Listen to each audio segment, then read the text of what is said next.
And how is it going, everyone? Welcome to Remnants of Naezith, I think.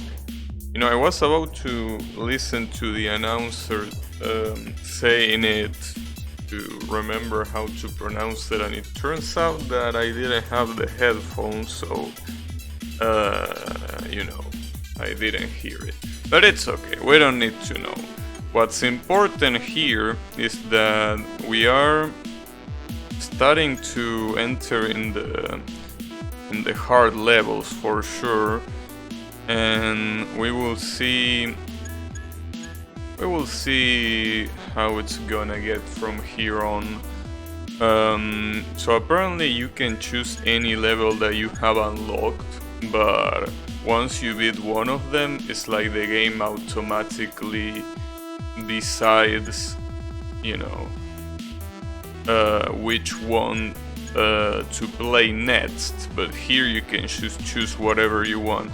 Someone told me that Zigzag was a fun level, so I feel like it's a good idea to try it, I will say, right?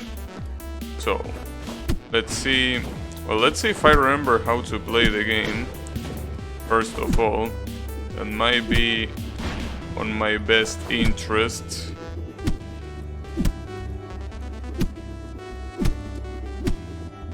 It's a cute level, I can tell you that, and at least it has a checkpoint. Oh, I shouldn't have done that. So when you get up there, you definitely shouldn't. Yeah, you should just let yourself get swing.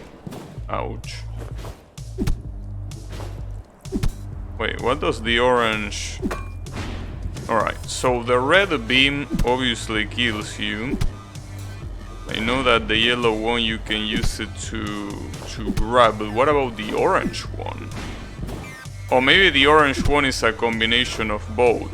That it kills you, but you can also grab it. Hey Draynot, how is it going? Damn, cute chat. That's how it's gonna be? Oh, fuck.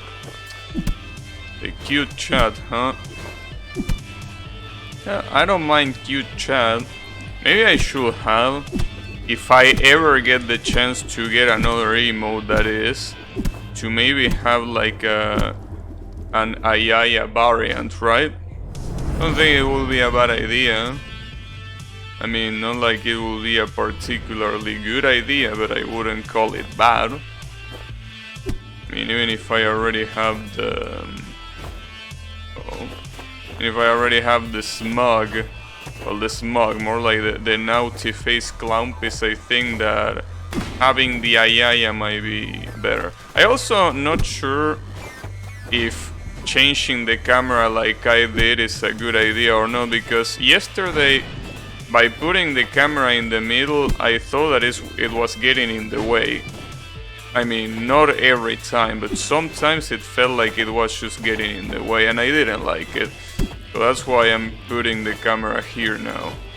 Feels like a better idea. Most of the times there is nothing important going on the upper left corner anyways.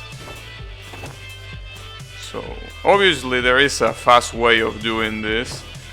And doing it the slow way works too, so, I mean, if it works, 4 combo,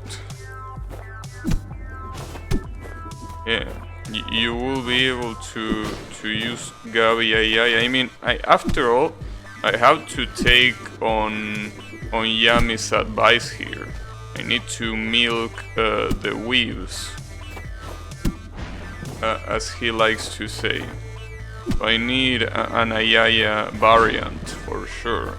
Now the problem is, which will be the character? Is there even a character in the official portraits of Touhou that does something like that? Because I don't think so. Right?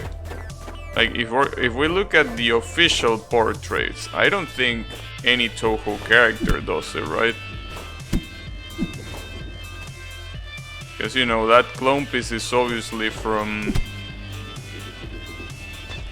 an official portrait. I don't think many of the official portraits really convey complex emotions, you know? No! Oh, nice, at least I got the checkpoint. Alright, well that's good. I don't know why I thought that doing that was a good idea. Oh, so this one is way faster. Okay, so you need to go to the other side at the same time that you do this. Fuck. Alright. I can also propel myself. And it works. No. Hey, I'm supposed to have the powers of a dragon, right? I mean, if I can shoot lightning, why cannot I stop a laser, right? What kind of dragon can stop a laser? Though, to be fair, I don't think that on most of the settings that dragons are usually on, lasers even exist. Usually medieval settings, you know, lasers are not a common thing because obviously lasers are about a more futuristic approach, while dragons are supposed to be a classical legend, right? They actually have less AIs than I thought. I could use more. What would be nice is if Twitch will decrease the amount of subs that you need to get another emote. That would be great. Because imagine something like you need 5 subs for a new emote. I could get a new emote right now. But no, you need 15 because you know what? Fuck small streamers. And like, come on. They can't even use the excuse of it will take too much space to store. I mean, it's a fucking emote. It doesn't really weigh that much. And yes, you can multiply that for the millions of streamers there are, and it still wouldn't be much for a company like Twitch, which is so fucked up. And the worst part is that if I wanted to, I could use the alternative, which is FFC, Franker Face Seed, right? And, you know, if I did that, I could get almost any emote I want. Obviously, people need to have the extension, including myself, right? But I don't know. There are a lot of Twitch quote-unquote rules that are pretty stupid, to say the least. Gotcha. It wasn't that hard. Actually, wasn't that hard. Oh shit, portal? Didn't expect that. I need momentum here for sure, right? Something like that. Alright. So this works exactly like the... ouch. Like the portals in Portal. You need momentum. I guess it wouldn't make sense any other way, right? I think if I wanna get that, I need to swing really fast. Yeah, like that guy is doing right there, from here. Oh, there we go. Nice. Oh, that's definitely not fast enough. Oh, I need a shit ton of momentum here. Yeah. Maybe I can... No, but I think that if you don't get momentum at first, you're fucked. You need a shit ton of momentum here. And I fucked it up. At least it seems that it's a short level, but okay, let's see this one. No. Yeah, the problem is that I don't think I can turn around and keep my momentum. It wouldn't make sense either. Like, obviously turning around will completely kill every momentum I had. So what is he doing? He doesn't seem to be doing anything different from me. Oh no, he is. I'm an idiot. While I'm running, I should press dash again. Alright. Well.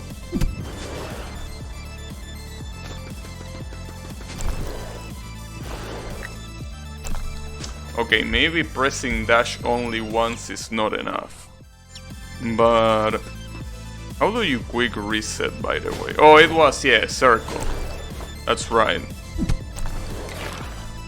It's pretty interesting because this seems like... I hope I don't have to eat my words, right? But this seems like a pretty easy level to be this late in the game, I guess. I wonder when he uses the dash. Oh, maybe what he does is dash jump. I was only doing dash. Okay, dash jump, it will work. Gotcha. Hey Okina, how is it going? Alright. Let's dash jump. Oh, nice. Damn. And as you can see, a level like this, obviously everyone is gonna be incredibly close. I mean, almost in the same time margin, because it's the same strategy and it's really close. Alright. Man, I don't understand why sometimes the inputs get eaten. Like, for example, here my input is completely eaten by something. I don't know why. I think that might be like the PlayStation controller bug, which is the reason why I usually only use the 360 of drivers, because I don't think the support for PlayStation is really that good.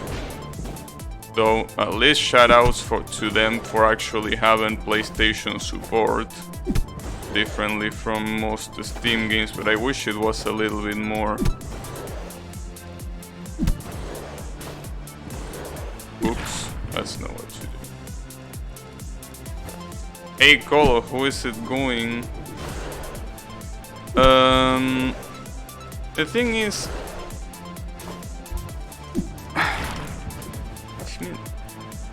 I need more momentum. This guy basically grabs this shit twice. Never used native DS4 implementation for games. Yeah, I was thinking of doing that, but you know, I mean, this works sometimes. I mean, sure, sometimes might not be good enough, but it's better than not working, I guess. What is this guy truly doing here? I don't get it. Also, how is it going, Yummy? Yeah, seems like... the way this guy does it seems pretty weird. Because I understand what he's trying to do, and at the same time, I don't know if that's truly optimal. Like, what is he doing? Maybe going in water is better here.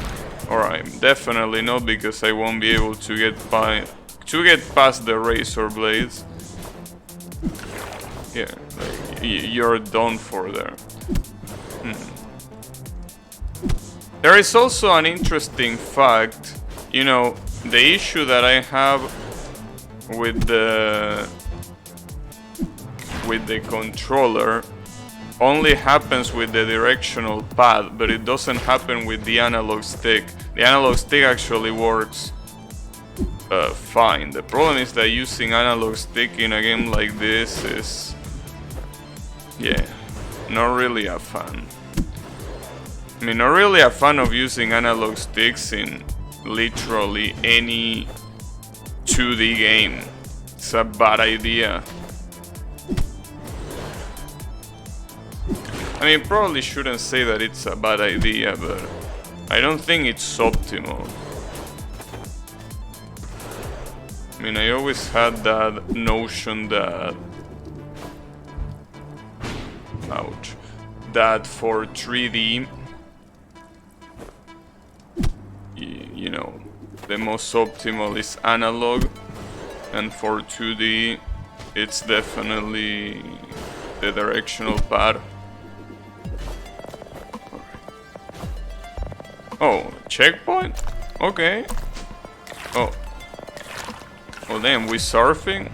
Another see, that's why I don't understand on this game. Why do you put those 2 checkpoints there? Like, only one will have been enough, but then you have zones like the other one from the other day, where I took so long, and you ask yourself, why? See, in fact, this level probably could have not have a single checkpoint and it would have been fine still. Which is the weird thing. Today I would like you to know that I left the stream of a girl I find attractive only for this stream. Alright. I mean... Yeah, don't worry, I already knew that you were definitely, you know... You definitely had your eyes on me, don't worry about it, I know about it. I know. Damn. I mean, I think, as I said the other day, that's probably the only reason why the people that watch the stream even watch the stream. That's gay? Yeah, it is. But it's fine. Hey, Bindo Viper, how is it going? I'm here playing Portal. A new version of Portal. I say that Portal 3 looks pretty fun. Definitely a pretty fun game. I did not expect Valve to release a new Portal, but here we are. I'm tugging my prick as we speak. That's a new expression, I gotta say. Tugging my prick.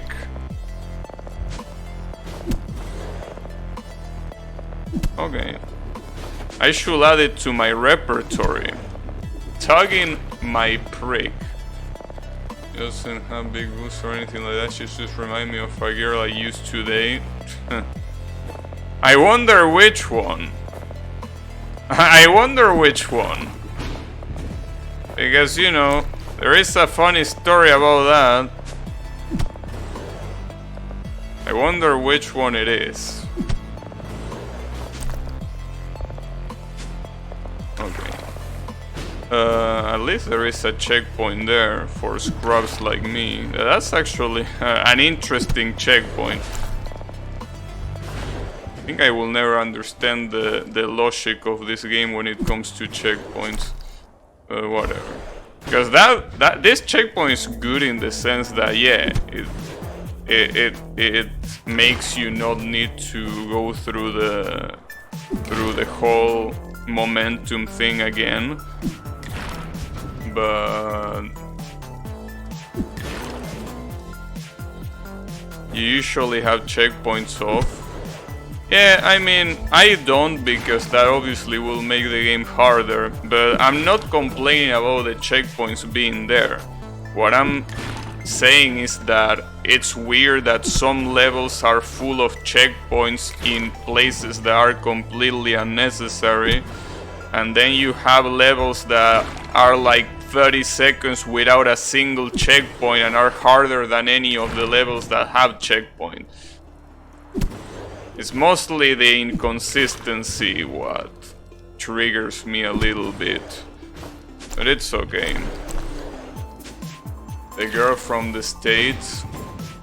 I'm intrigued. Which one were you thinking? Which one did you think I was thinking? Come on, bro. You can figure that out by yourself.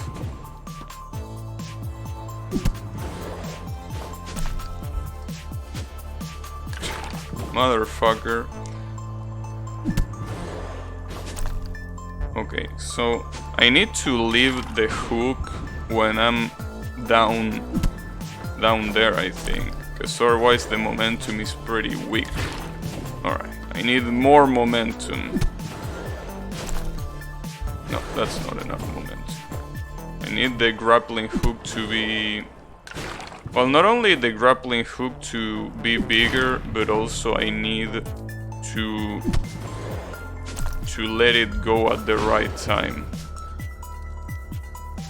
Dash jump into the portal. And don't hit the ceiling. Yeah, I'm not hitting the ceiling voluntarily. I mean, I'm hitting the ceiling by accident. Yeah, what I was forgetting about is dash jumping to the portal. That's basically what gives you all the momentum. Thanks. I don't understand your reason to think of one-shoes by knowing she's trim. Yeah, but you say that she reminds you of. You didn't say that it was her. Wow, I like how my camera is blocking the spawn point. Nice. Oh, and this one looks pretty hard already. Uh-oh. Nice. This one looks crazy. There's a lot of weapons everywhere.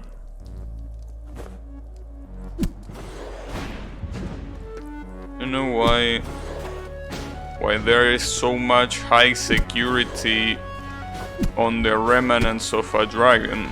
Well, actually, no, it will make sense. I mean, imagine if a dragon existed and the remnants of the dragon were scattered around the world. I'm pretty sure that if a government got their hands in one of them, they definitely wouldn't want to let it go. I mean, there is no reason for them to. You know what looks pretty hard? Yeah, this level looks pretty hard. For sure. But it's okay. Don't worry about it. Wait.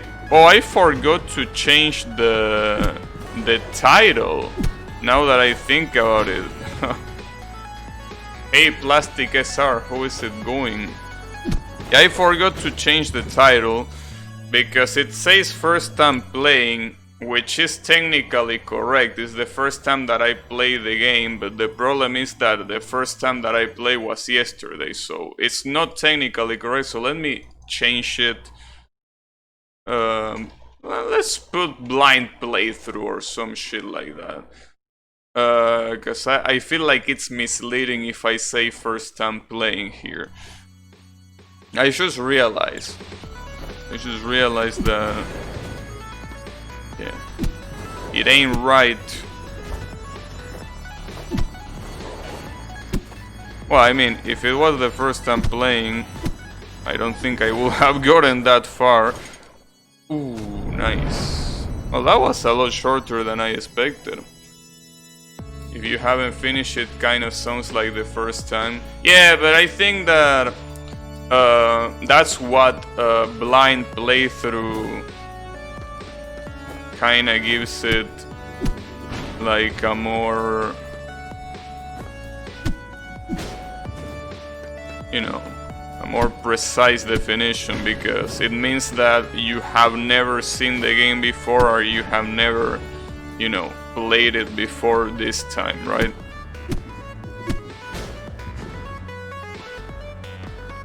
Is this level hard?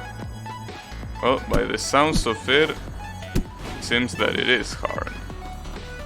We will see.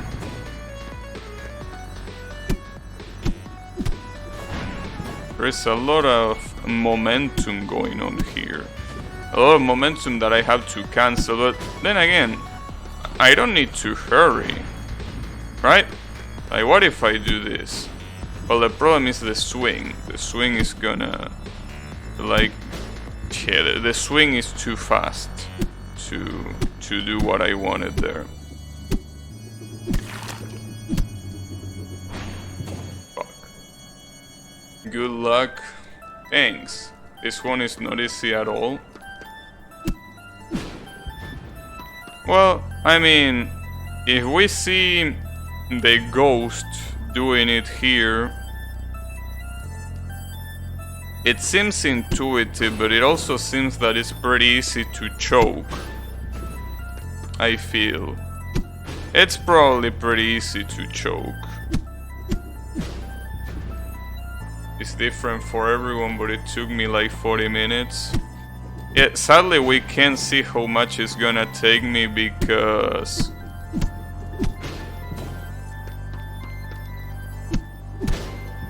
you know.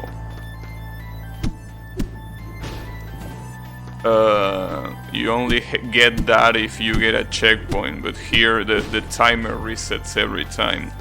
So, well, the only way to know will be using a timer since when I started, and then probably look at the stream time, because you know the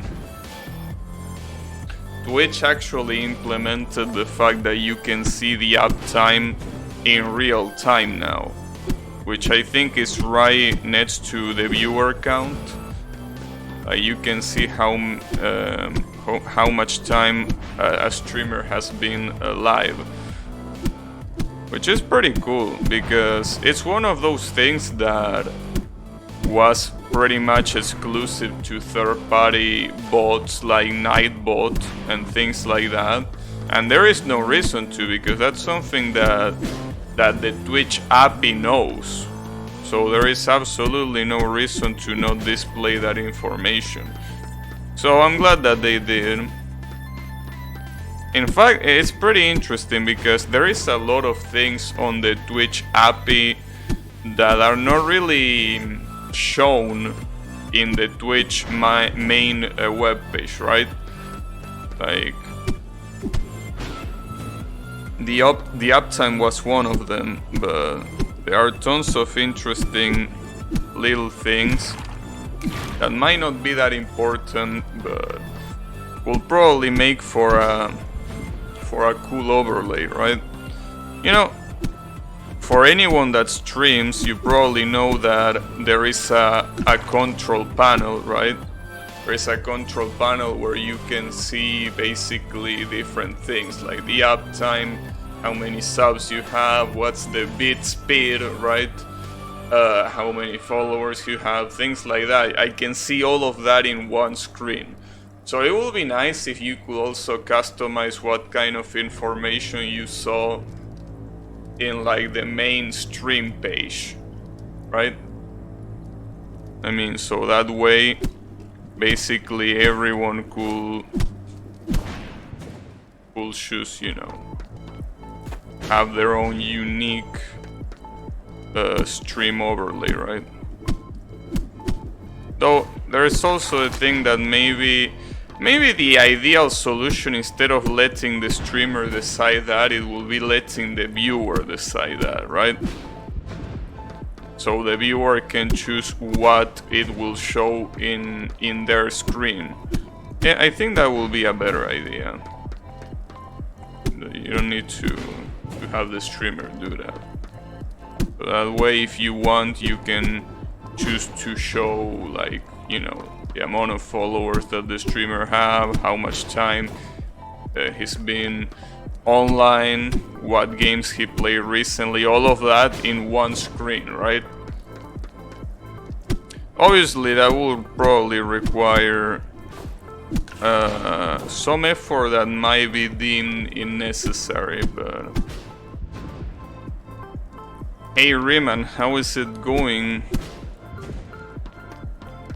Yeah, I guess you came early in the sense that we still haven't gotten to the really hard stuff.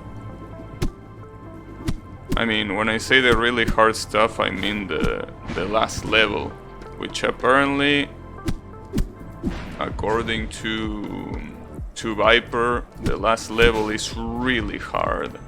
The last level, I mean the last area, not the specific last level. I mean the last area in general seems to be really, really hard. This is not the last area, by the way. This is the second to last area, I think. Right? Because if I remember correctly, it has 4 areas, the whole game, right? Camellia tree after this game. Nah, I'm fine without it. You're in the 3rd chapter, I see.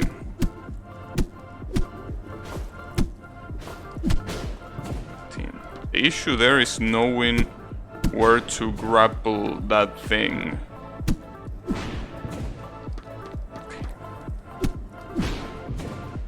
The problem is that if this area is already like this, I can only imagine how fucked up the last one is gonna be. The last one is probably gonna be an issue.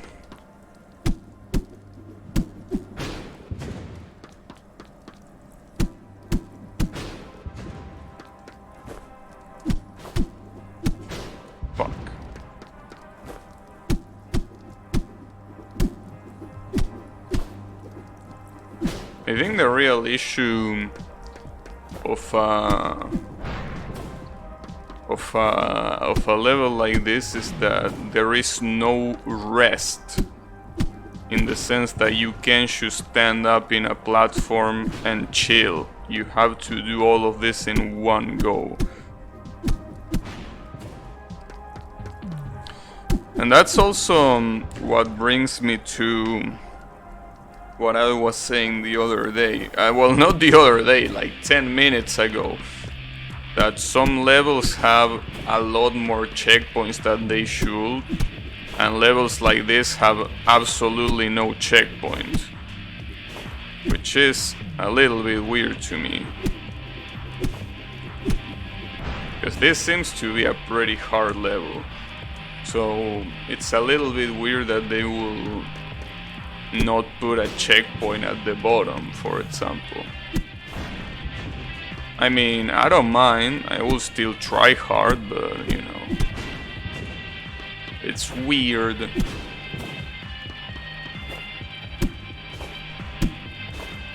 I don't mind. Maybe, sometimes I think, maybe this is what I Wanna Be the Guy Gaiden could have been, if it actually was finished. No, can you imagine I Wanna Be the Guy Gaiden being finished? Would have been pretty cool. Again, I feel like in a game like I Wanna Be the Guy, the grappling hook mechanic is not really a good idea. But you know, maybe it wouldn't have been that bad. But it's impossible to know. Fucking tryhards. Yeah. I mean, what can I say? It is on my nature. Also, speaking of tryhard, you know, I was playing before I started the stream. I was playing that Hanafuda game. The Hanafuda game, which is a Japanese card game called Koi Koi, right? I got it on Steam and it's a really nice game. I mean, it's obviously mostly getting lucky, just like any card game. When I say card game, I mean things like, you know, well, I guess poker and shit. I know that you can say that there is some skill to it, but it mostly relies on luck as far as I know. Then again, there are like 100 variants of poker, so I wouldn't know, but try to take this level slow. Yeah, I think... Yeah, I'm not really trying to imitate the Ghost. I'm trying to put more emphasis in double champs. Koi is an excellent Chinese-Japanese restaurant in Pal. Huh. Well, I don't know. I don't know if it will be Chinese. Then again, I don't know Chinese, but apparently koi in Japanese means like a come, right? So for example, you have variants like that, like for example koi koi, which means come on, or other variants that are more taunting, I guess, like Kakatekoi. That one is a pretty common one. A lot of fighting games have it. That, you know, you have a character that when the battle is about to start, they say Kakatekoi, or when they taunt, which means like, come on, bring it on. It sounds like a good name for a restaurant. Yeah. Well, yeah, it is a good name. It's like come. Yeah. It's a good name.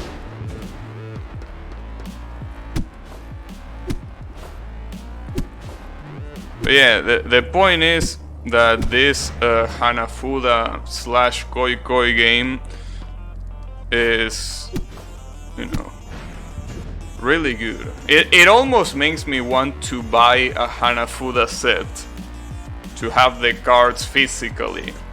The problem is, Yami will accuse me of being a weeb, but then I think to myself, well, that happens every day, so what will be the difference? But yeah, I think Hanafuda is the name of the cards and Koi Koi is the name of the game. Just like you will say French cards are the type of cards that are used to play poker, that is the game, I think. You actually are weeb. Something like that isn't really weeb. I mean, well, obviously, yeah. Normally speaking, it's not. You know, it's one of those that. Oops. It's one of those that is basically like a Japanese version of games that might already be available. You know, there are some games that you can use with Spanish cards that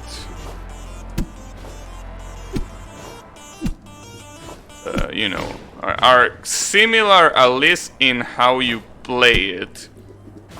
So it's one of those where you're like, oh, you're trying to replace your culture with Japanese. Shameful display. But, you know, the gay elevator. Is that how they call this level?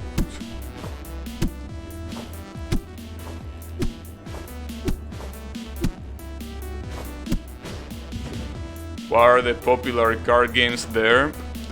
In Argentina, well, at least in Buenos Aires, because I don't know the rest of the cities if they have the same games or if they have others. We have Truco, which basically means trick, which is about, well, that, trying to deceive the opponent into thinking that you have good cards or, you know, weak cards, and then trying to get points off them. Every card has a specific value, and obviously you have different combinations. Basically, it's a game of either 2, 4, or 6 people. Usually it's play one against the other, but you can play 3 versus 3. So basically each person has 3 cards, right? And with those cards you're supposed to basically defeat the opponent's cards, and if they have more value, it will, right? And then there is a bunch of combinations of cards that have different values too. It's a pretty cool game, but just like any card game, you actually have to learn how to play it. It's obviously hard to explain just like that. Like, you will need to take a look at the rules, but it's a cool game. I like it. And basically you play it with Spanish cards. Oh yeah, I will say that might be the most iconic card game from Argentina for sure, because I think it's only an Argentinian game if I'm not mistaken.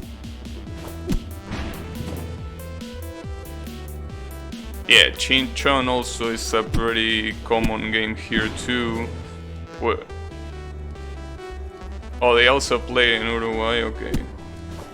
Yeah, I kind of figured that. Yeah, there's also a game that they call Escoba de Quince, which means the 15 broom. And the 15 broom it's a more casual game. It's not as competitive as Truco, really.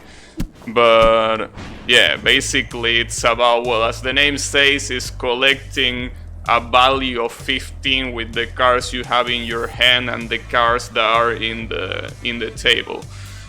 There are a lot of card games that you can play here. It's pretty nice.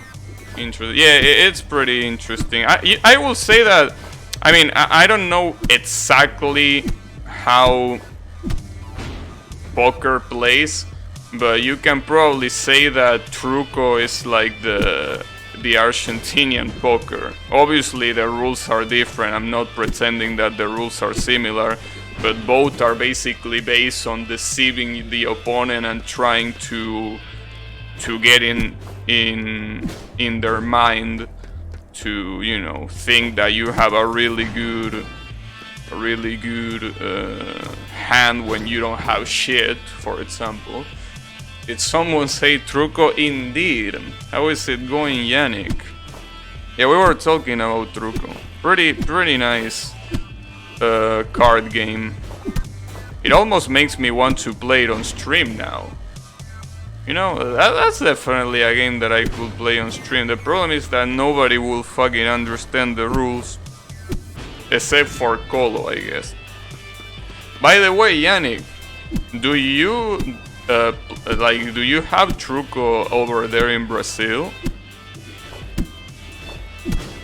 Because, you know, it's interesting that your ear got people in my college are addicted to it. I don't play it. Interesting. So in Brazil they also play Truco? Alright. Interesting. I didn't know that. I thought it was more like an Argentinian game, but I guess they played in some other South American countries too, huh?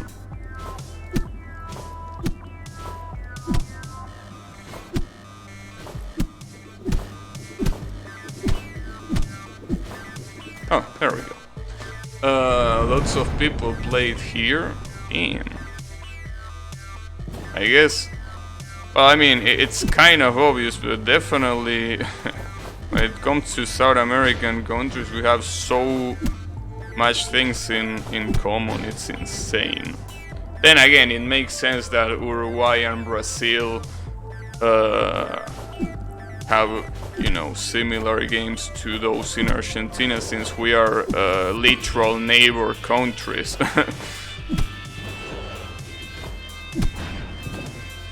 It's a pretty normie game. Wow, a normie game. Damn, unbelievable. Damn, I wish I had a lot of people that play Truco, but usually people both in my high school and in my university didn't give a shit about card games. Understandably so, I guess, but still pretty sad.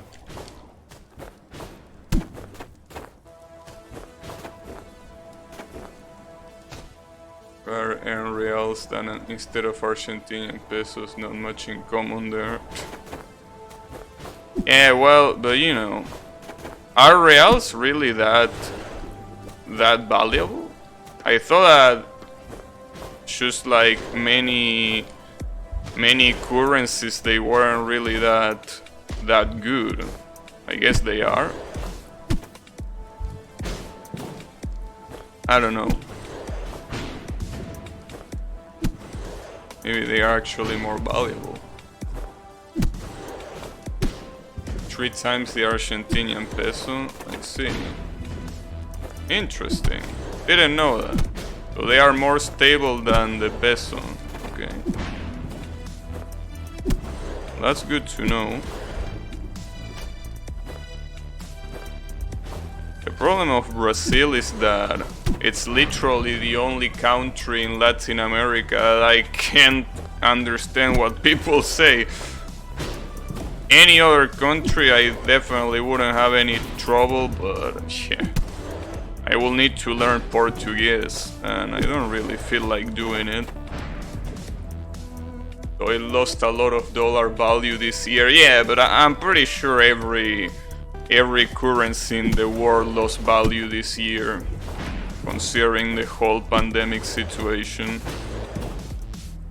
Reals, euros, and USD are the most common currencies here. Yeah, that's right. That's usually when you go to the exchange, well, whatever they are called, but you know, basically the places where you exchange money. Yeah, they are the most common ones for sure. But you know, the thing is, I think the yuans are also pretty, a little bit common, like the Chinese currency, considering that we have a lot of Chinese people in here. So I guess it's more common for them to trade them for pesos than us to trade it for yuans. Everything is more reliable than my shitty currency. Nah, I don't think so. I think whatever the Russian currency is might be pretty similar to the Argentinian peso. I think I already said that before. But we might have pretty common currencies in that regard. At least I feel like that. I'm not completely sure what I'm supposed to do here, by the way. Speaking of worthless currencies and everything, I feel like my strategy here is worthless too. What should be the strategy? These blades are insanely fast.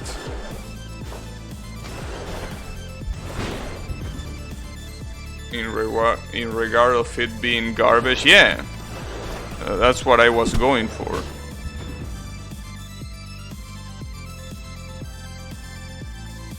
Tectonic?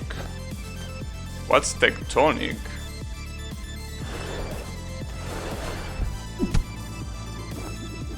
Tectonic. Interesting name.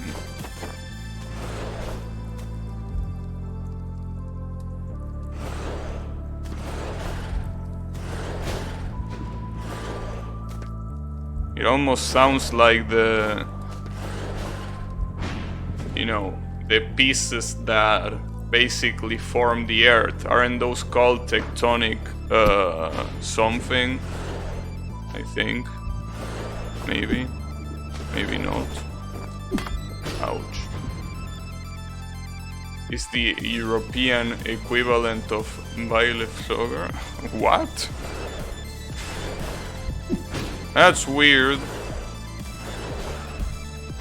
So the problem is that you are asking that to someone that, you know, doesn't really go outside that much, just like me. So I don't think I'm using English way more than I'm using Russian. Seen many Russian TikToks with people dancing. Yeah, but the thing is, you gotta understand, Riemann here is like your typical 4chan poster, except that in Russian. He probably posts in the equivalent of 4chan in Russia. So I don't think asking him about those topics is really gonna yield, you know, satisfactory results, you know.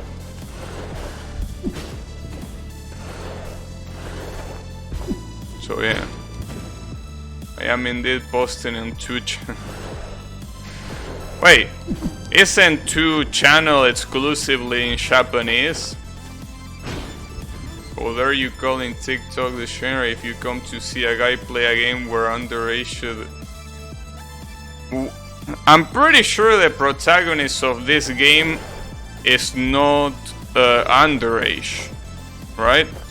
Is he underage? I mean, those pecs don't look underage to me. I don't know. And I mean...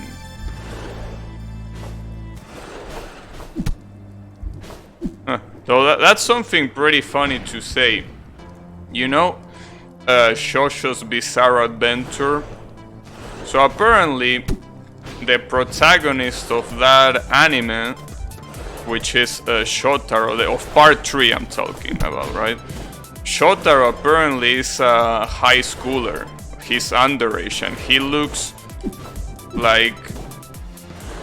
He looks like the fucking... He looks like John Cena.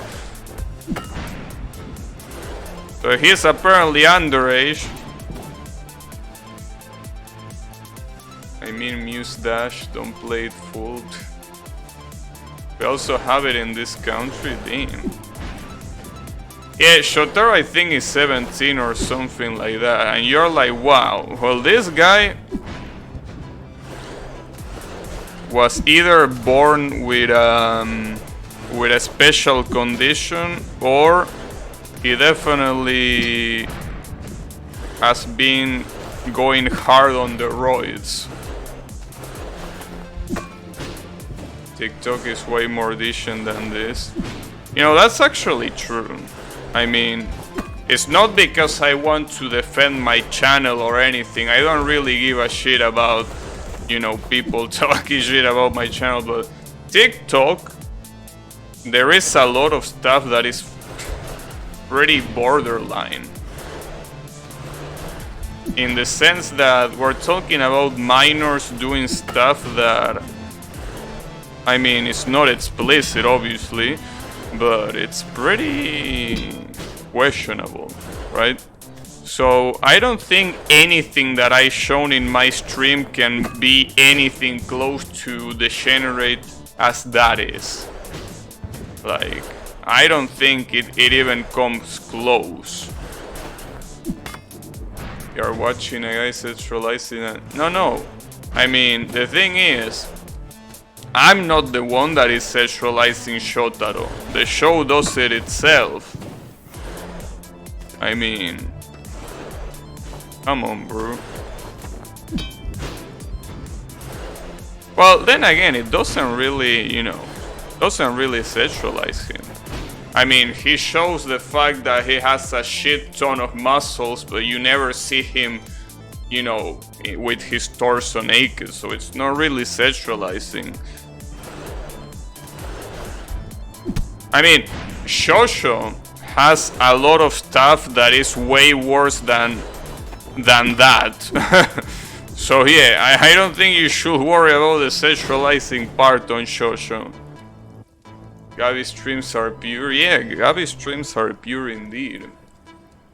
You're sexualizing him since it draw your attention. Maybe, but as I was saying, I think that sexualizing is the least of your problems in Shosho. I will be more worried about the fact that a guy gets literally cut into multiple pieces and thrown to the fucking river while he was still alive, by the way. I will worry more about that, you know? I think Shotaro being buff is the least of your problems in that show.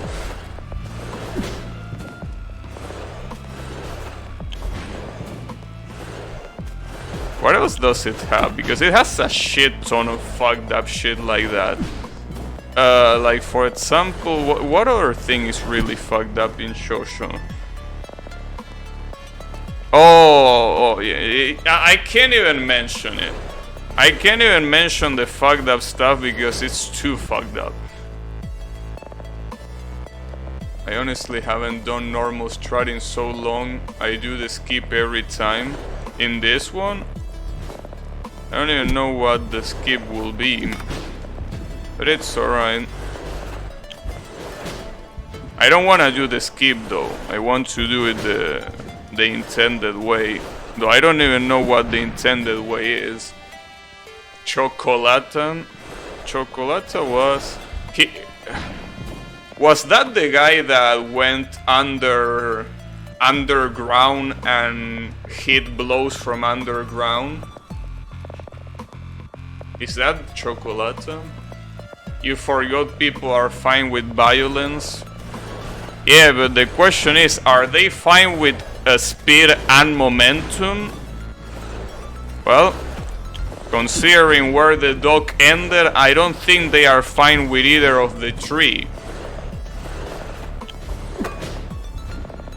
So yeah, apparently violence, speed and momentum is not allowed on Twitch.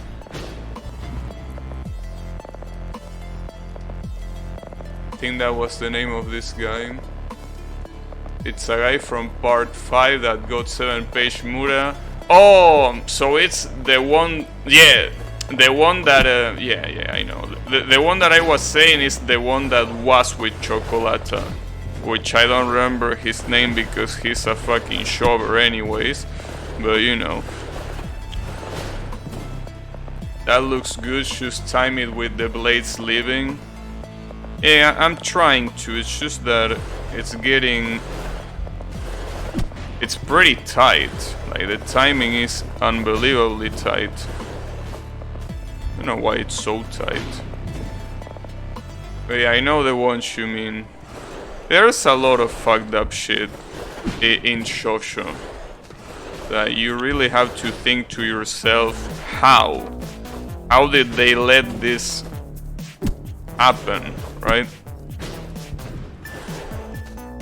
But yeah, basically that's Shosho for you.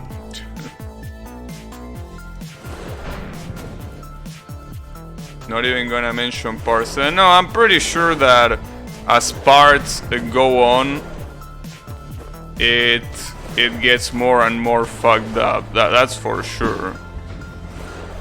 I don't even doubt it. But yeah, part 3 and... Well, actually, you know, every part has something that is pretty fucked up. Maybe with the exception of part 1. And the only reason why I say that that's the exception is because most of the fucked up things usually happen to people that are not really people. They are not human anymore. So I don't think that really matters. But there is fucked up shit in part 2, in part 3, part 4, part 5. In every part there is not part 1, there is fucked up shit. Yeah, but you know, that's what Shosho is after all. I think that's the staple of the series. If there is not, if you don't see nasty stuff, then it's not Shosho. Pretty much. I think that's the best way to explain it. Damn it, I can't do this fast enough. Maybe I should be using this thing to propel myself. I don't know. I don't even know if I can do it. Doesn't look like I can do it. Damn it. Problem is that I need a good angle if I want to do this. I don't seem to be able to get a good angle here. Maybe if I do it like this. No, but I need more momentum if I'm gonna do something like that. And this one looks pretty hard. Like, this one, I don't quite get it. I wonder how much fucked up shit will be in part 8. I honestly don't know how much fucked up shit will be in part 8, really. You could try the skip, although it will probably be harder. Yeah, no, I will... I don't know if what I'm doing is correct. I don't want the skip, I want the intended way, but is this the intended way? Because if that's the intended way, I don't see how that's possible to do in time. Like, it just doesn't seem possible. I think it's intended. It probably is. It looks pretty fucked up. Probably because you need the swing to... Like, if you're gonna swing there, you need to do it fast. And if you swing fast here, you get hit by the laser. You did it first try.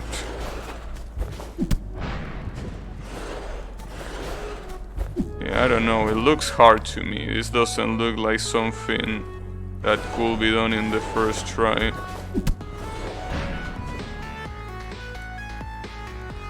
Alright. Damn it.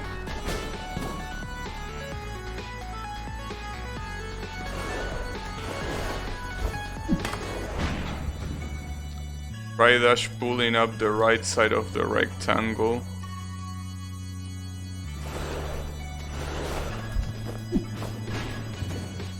When you say the rectangle, you mean the upper rectangle, right? Like that one. Okay, yeah, you are right. Thanks. That works. Thanks for the tip. That was pretty... Oh, that's not what you meant? Hey, it worked nonetheless, so... Thanks. I mean... The advice did its job, which is making me beat the level. So I won't complain. Thanks. Alright, so this one has a lot of lasers. This one actually has a shit ton of lasers. Alright. It seems that I need a lot of momentum. Well, probably not a lot, but enough to reach the other side. This one is really hard. I have PTSD. Well, we will see what we can do in here. This one seems like you definitely... Ah, you can do that. Problem is what now? That was a little bit weird. I don't know what I can do there. Guess where do I grab myself? I know that what I'm probably supposed to do is grab myself through the laser from below. That seems pretty hard to do. Having PTSD is pretty common on this channel. Yeah, that's pretty common for sure. It's a common occurrence. Talking about PTSD is giving me PTSD. Nice.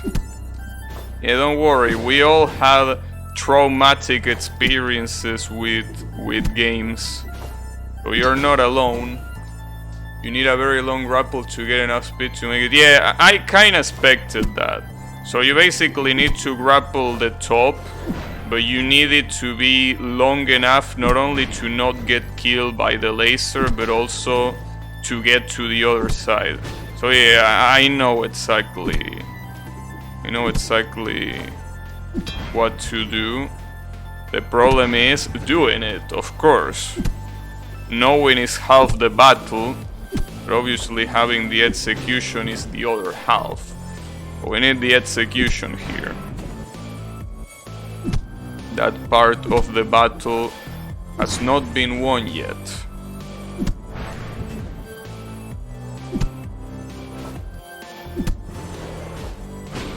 Damn it.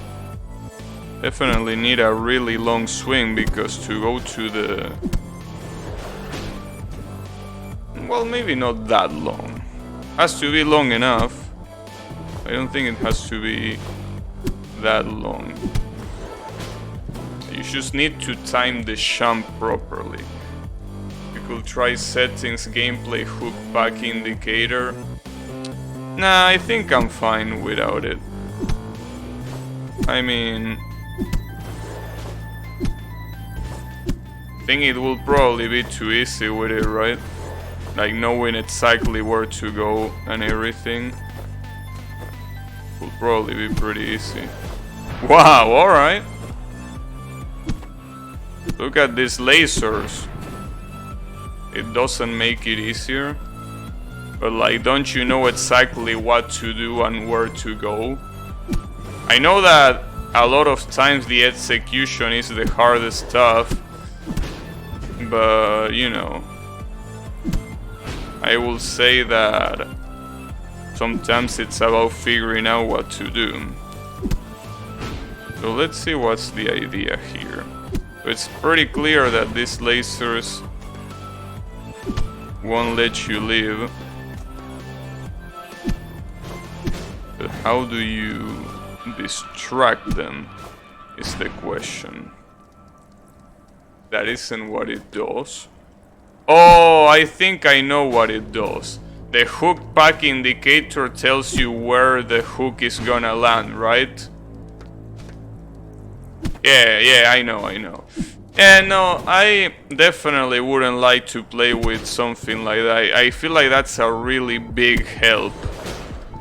That yes, it will be easier to do it, but I feel that it will kinda, you know, ruin the feel of the game, at least for me. So yeah, I think I won't use that. Misdirects. Yeah, this one is actually not that much. Not that much of a misdirect as it is about being fast. You gotta go fast, basically.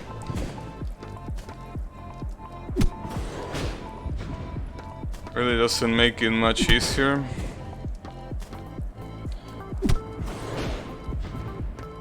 Yeah, I don't know. It kinda reminds me of a puzzle bubble, right? Or, you know, bubble, regardless of the version you played in that game. Basically, the objective is to shoot balls to other balls, and the idea is to get a combination of 3 or more balls of the same color, right? It's a pretty classic game. So that game, there is a mode where you can see where the ball is gonna land. If you use that mode, at least in that game, I'm not saying that in this game is the same, but in that game it makes the whole game incredibly easy, because you already know where it's gonna aim, and half the difficulty of that game is aiming the balls. So yeah. There we go. Just use your mouse. Yeah, but you know, Bubble is a console game. I mean, it's an arcade game that was ported to consoles. So yeah, I'm not sure there. Oh, okay. Pretty nice.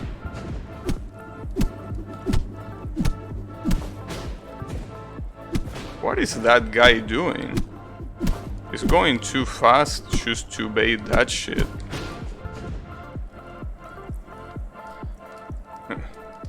Wait, what about Boshi? What does Boshi have to do with anything here? Oh, because of the sudden death? Maybe. I will give you that. It kinda reminds you of I Wanna Be the Guy, right? Oh, get there. There we go. So I got metal completion achievement. So basically I completed the third area, which means that we are on to the last area, which is probably gonna be a nightmare to play. But at least we already knew that. So not only we not only have 3 big razor blades, but we also have 1 big razor blade that also chases you, because 3 was not enough.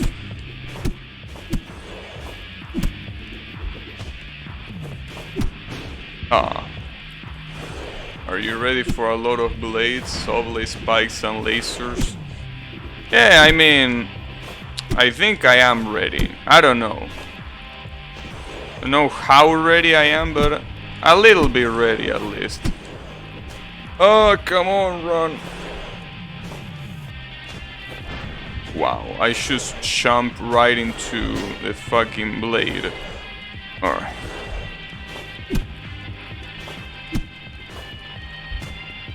Come on. Come on.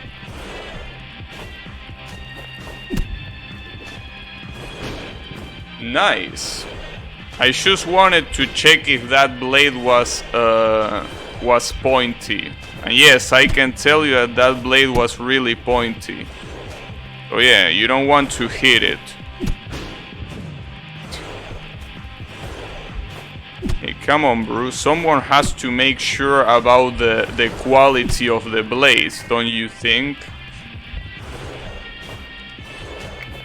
Uh-oh. Alright, we're still there. There we go. See, no problem. We were just doing quality control. Nothing else. Uh-oh. Well, this looks charming. Oh, the ghost actually went down. Is that a good idea? He didn't even use the hook. Alright. Well, that seems pretty complicated to do. Sadly, that's pretty weird that the game makes you wait for that. Maybe there is a way to not wait for that, but actually I want to see what he does when he gets there. Oh, I can because the game doesn't let me. Alright. Well, sure. Wouldn't it be a good idea just to propel myself to the wall there instead of trying to climb that? Oh no, because there is a blade. You should see the fast runs for this level. Yeah, before doing that I should probably beat it, but you know.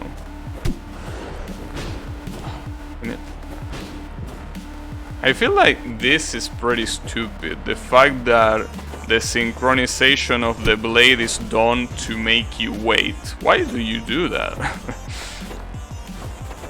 Isn't that pretty counter speedrun? Unless, as I say, there is an actual way of skipping that, and maybe that's the real difficulty here.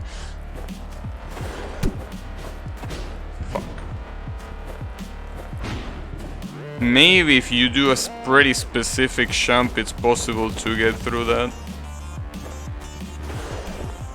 Maybe it is. You never know.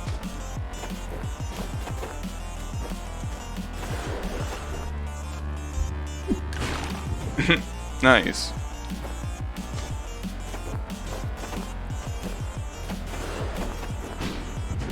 That almost worked. I mean, that actually worked the other time, but it's not working now. Weird. But it's okay. It's not working this time. There is a specific momentum formula for that one.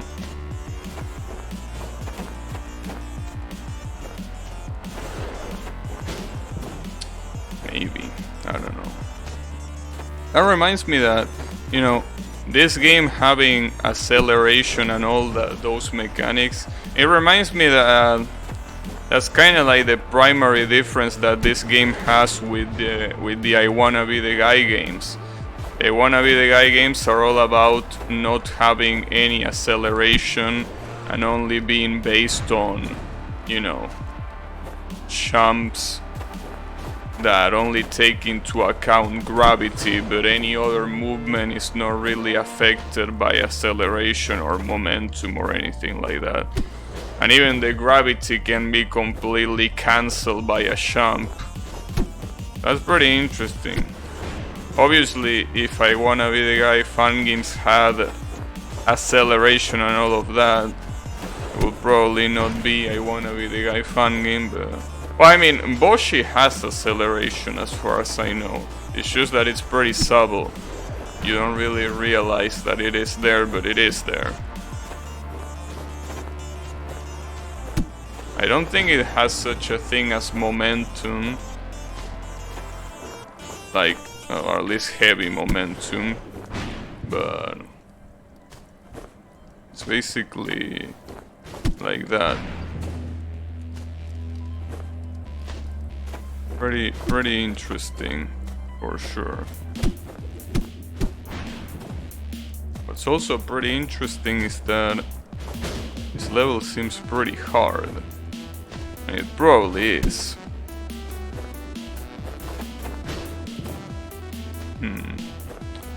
This is another one of those levels that I can't really understand why it doesn't have a checkpoint after that zone, for example. But there are other levels that are way easier and have like 4 checkpoints for no reason. But all that momentum-based section of Castlevania in Boshi? Where? I don't remember. In Boshi you say that there was a Castlevania section. Was there a Castlevania section in Boshi? So I don't remember. You will start to see less checkpoint in Crystal. Let me see. Yes, it doesn't surprise me. In Shagaiden area has the special binds. There was a Castlevania 2 area. I see. Yeah, I don't remember much of the game though, that's the issue. I think I played like what, 1 year ago? And my memory is not that good at keeping up with shit like that. So yeah. So yeah, sadly, I don't quite remember. It feels like it was... yeah, it was like more than a year ago, right? When I did the Boshi playthrough. It was a pretty long time ago. I remember it being one of my longest playthroughs. Obviously, the longest one, funnily enough, was Wings of B, and it's not even finished. That's the funniest part. It's the longest one and I haven't even finished it. Can you believe that?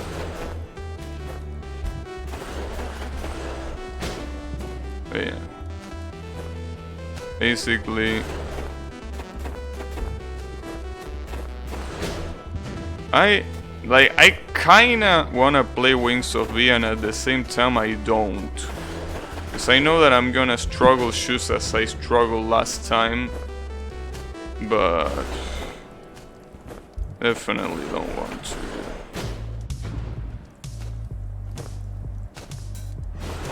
The funny thing about Wings of B is that there were legit streams that were all about one fucking boss. Like, I remember taking like literally 4 streams to beat one of the bosses. And when I say 4 streams, I literally mean 4. 4 full streams from beginning to end just to defeat one fucking boss. Oh yeah, the Wings of B streams were something else. But you know, it was a pretty fun experience to get fucked over and over again. I mean, it definitely was, I'm pretty sure, other than Boshi, the only game where I try harder bosses for so long. I don't think I try harder like that anywhere else. You say that, but how many streams has it been to beat Byakuren? I mean, not many. You know, I defeated Byakuren multiple times. That's the thing. Have a no bomb even, you know. Had a no bomb and everything.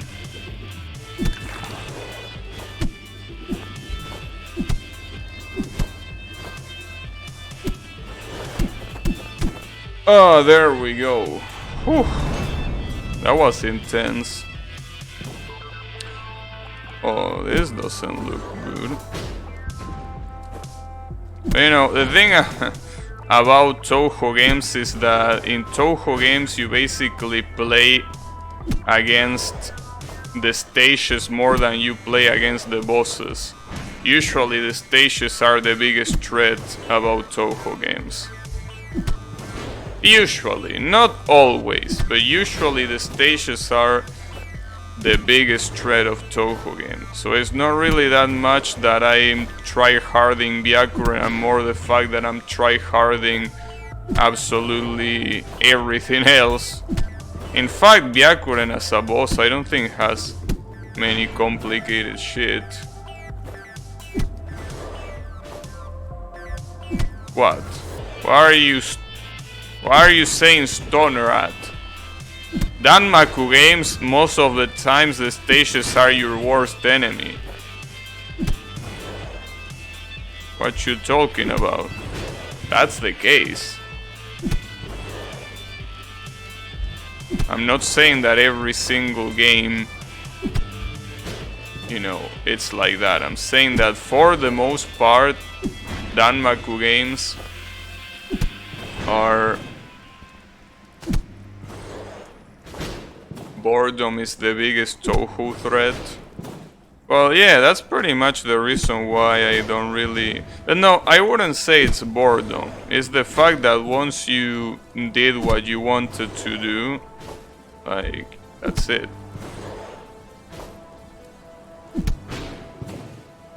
But then again, that applies to every game. The problem is that sometimes I have the idea that Toho is different, but in reality Toho is just like any other game. I mean, if I'm able to beat this game, for example, I mean, that's gonna be it for me. Like, I'm probably not gonna play it again. Just like most games like this, and not because this game is particular or anything like that, but like most games when I beat it, like, that's it for me. Toho is a little bit different, but only slightly different, because the thing about Toho is that you can beat the game in multiple ways. So it has a ton of replayability like most Danmaku games, but the issue is that at some point you really get tired of that replayability and you don't really care that much. So in my case, for example, I feel like I have already used all the replayability that I could with Toho. If you replay the first 2 chapters, they will be really easy to master. Yeah, but I don't really feel like mastering them because, you know, when it comes to speed running and stuff, I'm not really a big fan, honestly. So, oh, you need a lot of momentum to do that, Jesus. Shoot 'em ups in general, yeah, exactly. Like, shoot 'em ups. I say Danmaku because usually normal shoot 'em ups are, well, also have some replayability, but it's mostly the Danmaku ones that have a lot of replayability. But yeah, all achievements are fun. Yeah, but I'm not really an achievement kind of person unless the achievements are easy to achieve. And I'm pretty sure that achievements in this game include some sort of speed running, even if it's not the whole game. it will probably require the individual levels to be speedrun, and I honestly don't want to do that.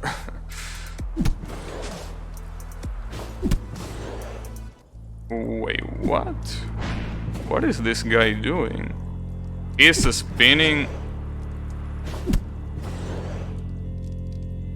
I didn't even see what he did there. Did he do a skip or what? I'm not sure. What I'm definitely sure of is that I'm not keeping my damn momentum, but I can always... Oh, fuck. Oh, but this is the wrong side, dumbass. It's this side, the one that you have to spin. Oops, too high. That's for tryhard. Yeah. Basically, I'm definitely not a fan of speedrunning at all. Speedrunning is one of the few things that I will never see myself doing in video games.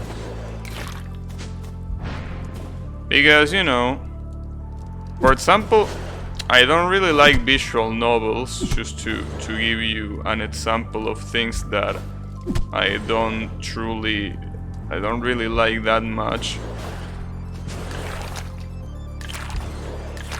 But like when it comes to playing them, like I wouldn't mind at some point to play a visual novel. Like when I'm too bored and I don't know what to do, like I probably can play a visual novel. When it comes to speedrunning, however, I just can't imagine myself speedrunning. Because, yeah, it's just too much work.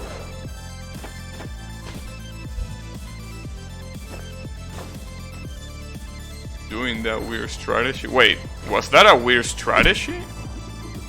Wasn't that the intended way? I thought that was the intended way. To bore yourself even more. I mean, see, I was talking about this yesterday. But I really want to read Umineko. And the problem is, I don't do it because apparently it's 120 hours long. And I don't want to waste 120 hours reading shit. Like, come on, bro. That's just too much, to me at least. I know that people that like reading don't mind that, but I don't like reading. But apparently people say that Umineko is really good. And I watch the anime and I like what I see, and obviously the adaptation is trash, but I like the concept. But 120 hours is just too much, bro. If you only play garbage visual novels, of course you will hate them. Yeah, I can imagine that, but you know, apparently Umineko, according to a lot of people, is the pinnacle of visual novels. Like, it doesn't get much better than that. So yeah, Umineko stream, I don't know. Yeah, like, when it comes to visual novels, I don't think many people think that there might be better visual novels than Umineko, right? I mean, excluding the ones which purpose it's not reading but doing something else. Other than those, I think for those that are about reading, Umineko might be one of the best. The problem with speedrunning is that either you are the best or you lose your time speedrunning.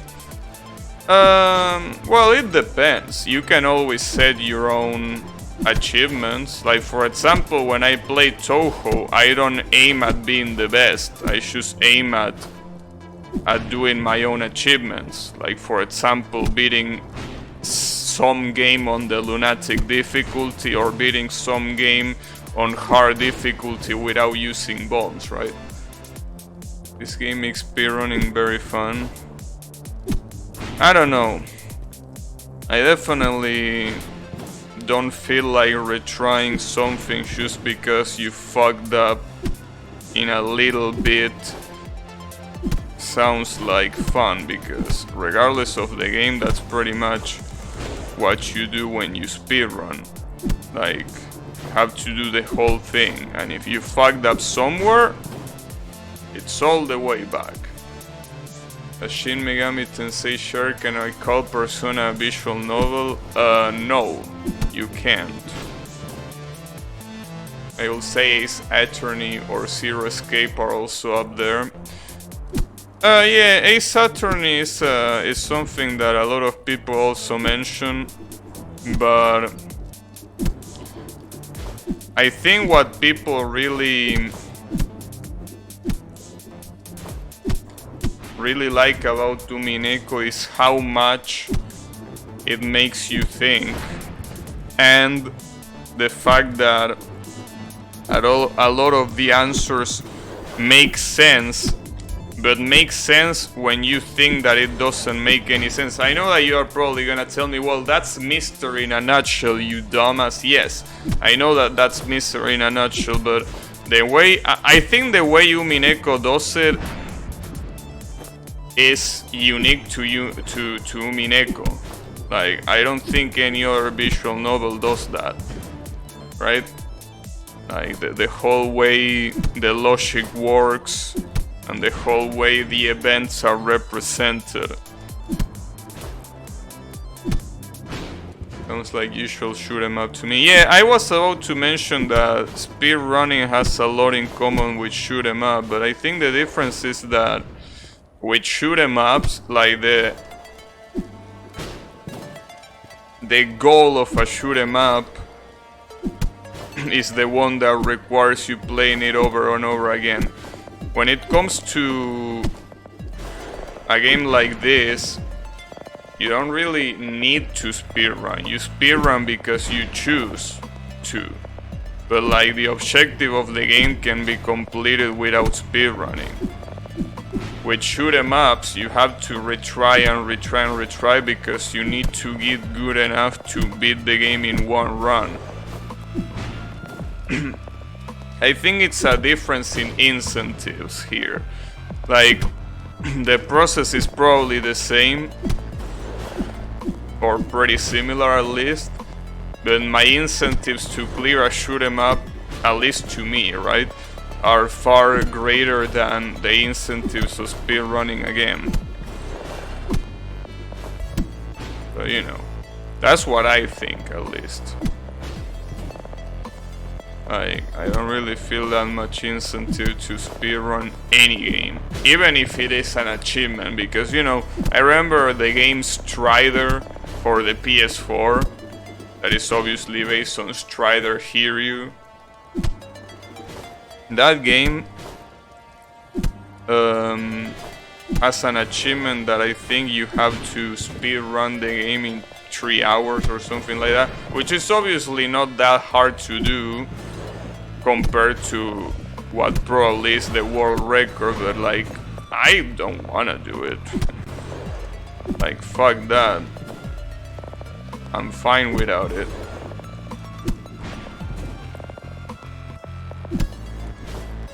It's a pretty cool game, by the way. I think, did it release on Steam? Because I actually don't know if it released on Steam, but I think it released on Steam. It's basically a quote-unquote modern Strider game. Speedrun racing games.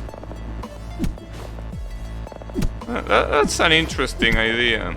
There is a game that I have in mind, which is basically the Ridge Racer series. Maybe speedrunning Ridge Racer will be fun.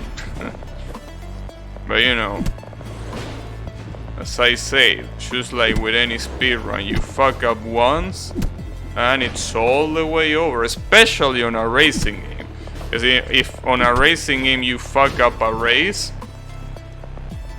you, like, it's a guaranteed reset.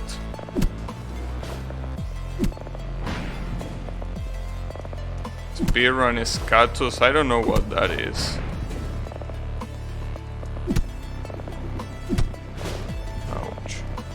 But yeah, racing games. You know, it would be nice. Imagine speedrunning FIFA. You speedrun the league. So shoot 'em out that has a legit speedrun mode.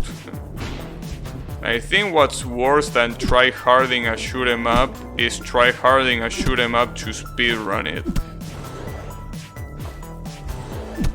I mean, sure, if you wanna do it, that's fine by me, but a fucking shoot 'em up. Like, come on, bro. You can speedrun Pokemon Yellow. Yeah, I know. When it comes to glitches, there are lots of games, well, all games that can be cleared in the first screen by doing some weird glitch with the menus. It also can happen, I think, in Super Mario World or some shit like that. Speedrun gacha. Speedrun gacha.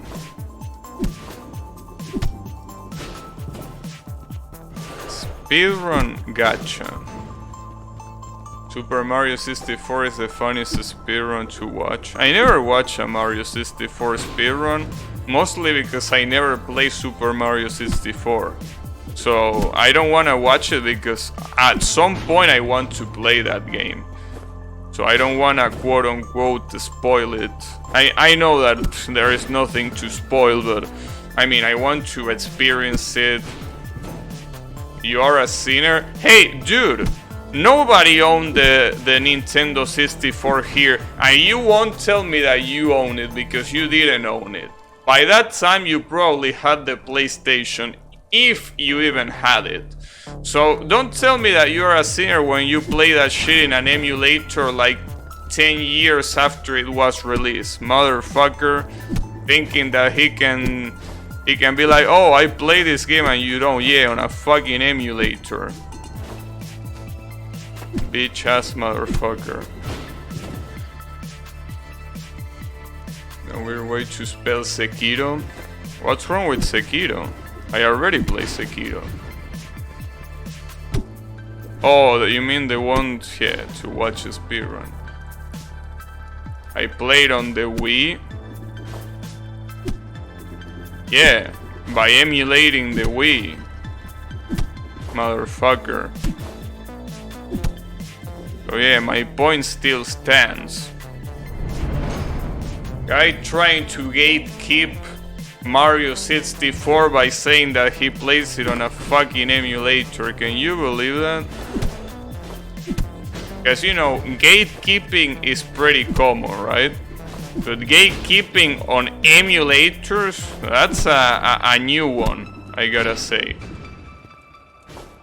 Oh, I played this game and you didn't. Oh, but I did on an emulator. Oops.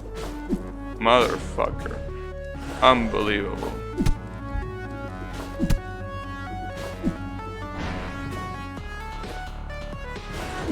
Console elitist. Well, the thing is that it's funny because the Nintendo 64 was never popular here. Because by the time that the Nintendo 64 was released, the PlayStation was already there. Well, I don't know if it was already there, but basically the PlayStation was basically like the flash version of the PlayStation was available. That allow you to play illegal games. So nobody picked the Nintendo. As for the Nintendo, I don't think there was a flash version available. And also it was way more expensive than the PlayStation. So there was no reason for anyone in South America to own a Nintendo 64.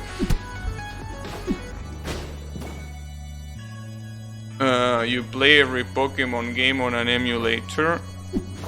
Yeah, but what I'm trying to say here is that saying that I'm a heretic because I didn't play a game on a fucking emulator, like, that's the true heretic thing to do here.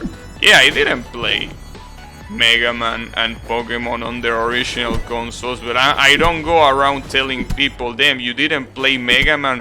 What a heretic. Ha! Dumbass. No, I'm like, you should try it out, right? Though, if you want to get technical with it, I actually own all the OG Mega Man games on Steam. So technically, I supported the official release. I have every game from Mega Man 1 to 11 on Steam. So, I don't know. Sure, I first played them on emulator, but now I own them. So, I don't know, dude. I will give it to you on the Pokemon part though, because yeah, I'm not gonna buy Nintendo consoles, because you know, I am at a point in time where, you know, playing with consoles is just a bad idea. Wait, what does that shit do? It probably goes down when you grab it, right? Or something like that. You make it sound like emulation is wrong. Of course not. I'm not gonna buy Nintendo console, says the guy with a Nintendo Switch. Yeah, I already have the Nintendo Switch, because I already bought it. I'm talking that I'm not gonna buy a Nintendo console after this one. You know, bearable times are a thing, you know? Oh yeah, saying that I'm not gonna buy. Yeah, the ones that I already have them. What, you want me to throw them to the trash?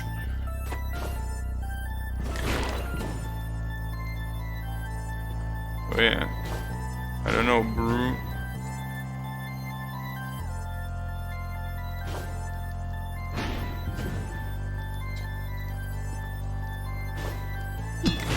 Wait, what am I supposed to do here? I don't think it's clear. I need to try to emulate Astral Chain. You're definitely gonna buy a NES Nintendo console. You say exactly the same thing before, and then the Switch came out.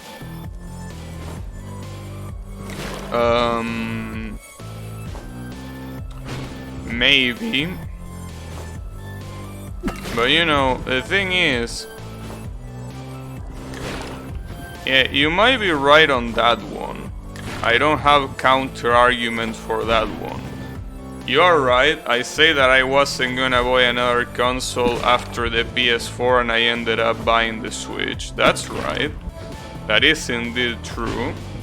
But I feel like at this point, buying another console is just gonna be a complete waste. Because the Switch, for example, since we're mentioning the Switch, the only game that I have bought in the Switch is Super Smash Bros. Ultimate. I didn't buy any other game on the Switch. So I won't say that I regret buying them because I had a lot of fun with Smash Ultimate, but that's pretty much the only game that interests me. And honestly, buying a console just for a game, I mean, sure, is what I did. But like, I don't know, I personally don't feel that it was that good of an acquisition. Jump off that wall? This wall?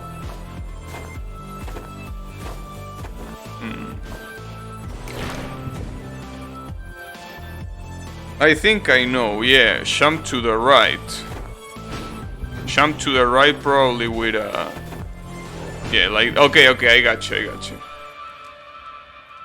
Say that, but once they launch the Nintendo Touch and Mirror 5 on it, you're gonna buy it.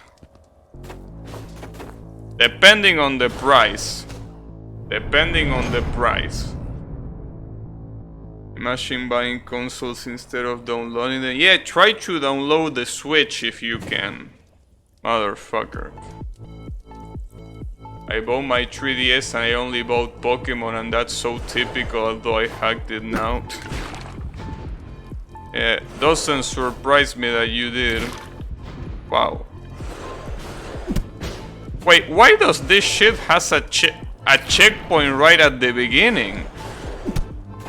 Why will it have a checkpoint right at the beginning? See, that's what I don't understand.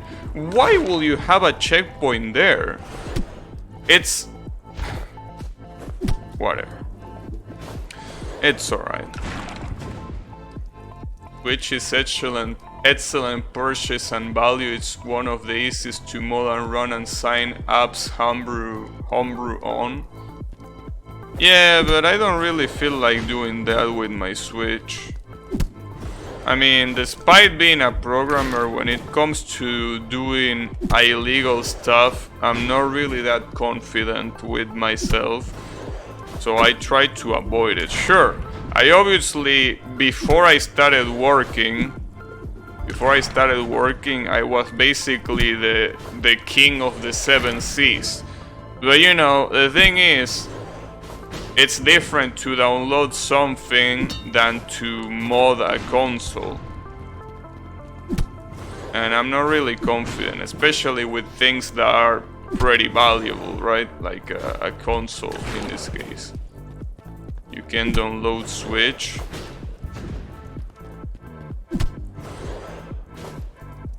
Hacking is good only if the console is outdated. Well, it depends. I mean, for example, if quote-unquote hacking the Switch would make me unable to play online, I couldn't give less of a shit about that. The thing is, you know, if it has any other drawback, that's the important thing. But you know, the important thing is that I'm fine with it. I mean, I should probably buy Donkey Kong Tropical Freeze. I don't know why I haven't bought it yet. That's probably another game that I really want to buy. No, I know exactly why I didn't buy it yet. I didn't buy it yet because it's fucking $60. I mean, I understand it's Donkey Kong, but come on, bro, $60. I bought this game that I'm playing right now for $1. So why would I buy fucking Donkey Kong for 60? I mean, I understand it's iconic and everything, but come on, bro, it's a fucking monkey that jumps. Like, I can jump too here by using, well, I guess an evolved monkey, but you know. Oh, that's how you do it. Okay. Paper Mario got leaked. Yeah, sadly Paper Mario is something that I never really care about, so you don't want to hack, you don't want to pay, what in the hell will make you happy? Steam! Steam is exactly the perfect platform to play games in. You buy games and they are extremely cheap, which is the reason why I play so much on Steam. I mean, basically 90%, no, even more than that, of the games that I played on stream are from Steam. Even I'm jealous of your rational pricing. Yeah, in fact, you know what, Yannick? Before the summer sale was about to end, I was like, alright, let's try to, you know, gift one game to Yannick just to show him appreciation for Momodora and Deus Ex. I can't give you anything because the games here are cheaper, so Steam is like, you want to gift a game? Do it to your own compatriots. So yeah. Basically, Steam lets you give games as long as the price is equal or higher than the receiver. If you're gonna give someone a game that is cheaper in your store, then it doesn't let you. It's pretty funny, right? So basically, I can gift anything to anyone. except for Argentinian friends. Well, in fact, that's what I did with Mr. Tusk. I gifted like the Toho games to Mr. Tusk and Mirror too, by the way. And I cool because he's Argentinian just like me, but if you're not Argentinian, I basically can't do shit. But yeah, it's pretty interesting. You don't have to, even though you can't. I know, right? Damn, 420? Ooh, alright. That has to be a sign of good luck. 420. I never bought a console unless I knew I could mod it. Seems pointless otherwise. Not buying something that you can only run certain applications on. I don't know. Usually, you know, funnily enough, the only console that I bought or that I wanted myself, right, was the PS2 and the Wii. Those are the only consoles that I actually asked my parents to buy it for me. All of the other consoles, they bought it themselves. I mean, any console before the PlayStation 2, they obviously bought it as a, you know, I didn't even know what a console was. I was a kid. But then there is the PS3 and PS4 that I think my dad bought them to play them, and he never played it, so, you know. It's pretty funny. Yeah, 420. You know, right? Yami knows the stuff. I mean, Yami knows the stuff, especially when it's related to dicks. But you know, yeah, he's pretty knowledgeable in general.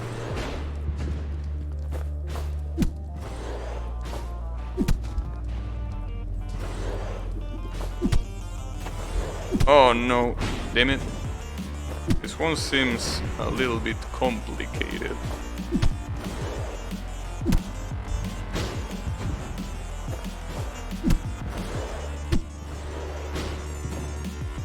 The PS2, every time I remember the PS2, what an amazing console. I mean, it's no wonder why Budokai Tenkaichi is my favorite game. Basically, Budokai Tenkaichi 1 is the primary reason why I wanted a PS2. Well, that and Pro Evolution Soccer, but you know. Because when you compare the Pro Evolution Soccer from PS1 to the one on the PS2, the difference is abysmal. And I was like, damn, this looks so good. And I had to buy it, you know.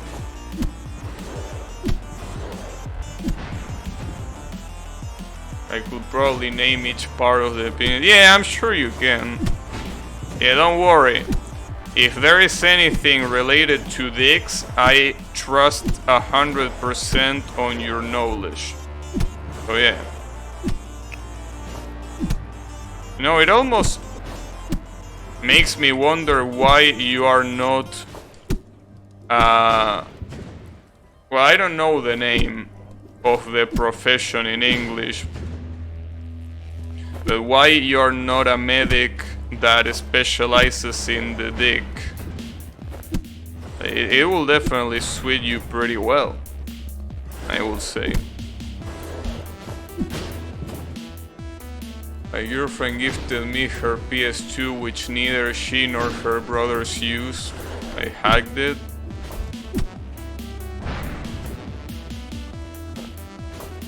Well, technically the store where I bought the PS2 also gifted it to me because they never, you know, they never cash in the amount that we paid, so we got it for free. So in my case it was also a gifted PS2.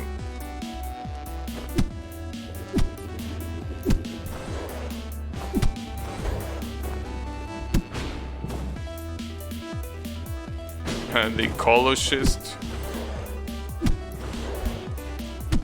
Maybe. What's the name of the penis medics in Spanish? Well, it depends, because there are multiple things to it. I mean, you have the I'm gonna say it in Spanish. You have I think it's proctólogo, which means you know, the medic that examines the prostate, I think, if I'm not mistaken. There are others that specialize in other areas, I think, but that's the one I know the most.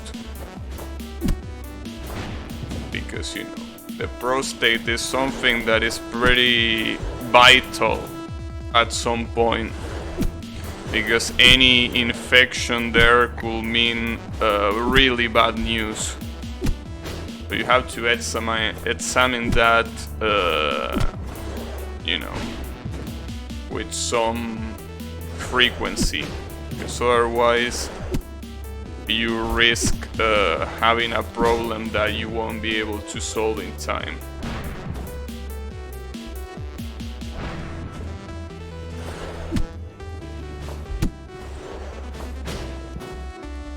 I trade you the English word for the Spanish word. Well, I already told you, so I'm waiting. Though it's pretty much the same word, usually. When it comes to medical terms, it's usually the same word with some difference. Obviously different pronunciation, but other than that, it's usually pretty similar.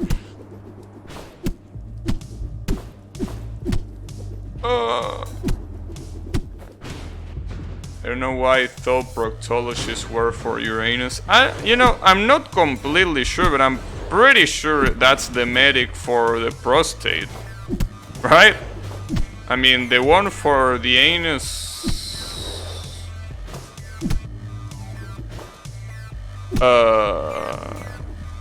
Actually, I don't know how the one for the anus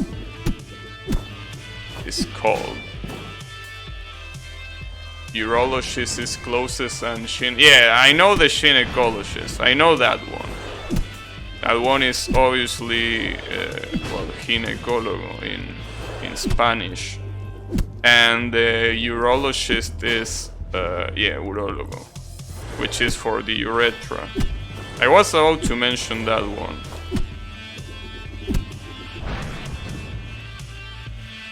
Do you guys think it's weird that when you go for a prostate exam, both the doctor's hands are always on your shoulders? Damn. Drain of revelations. Unbelievable. Well, sorry for that experience, Mr. Drainod. Unless it was a girl with a strap on. Though I think it wouldn't really change much. I guess it will just be... maybe... well, it will probably be the same.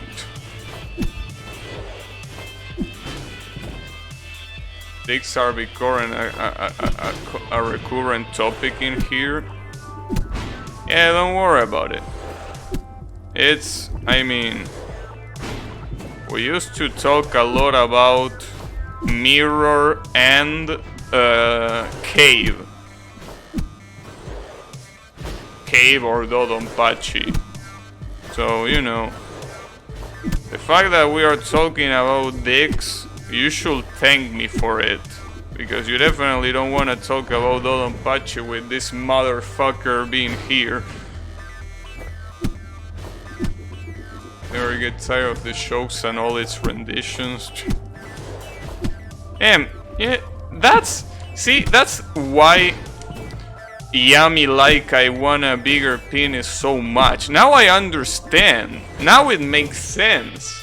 Cause I was like, there is no way that Yami, that is apparently a person that has high standards for a game, likes a fun game like this. And then it makes sense, of course, it's a game about dicks.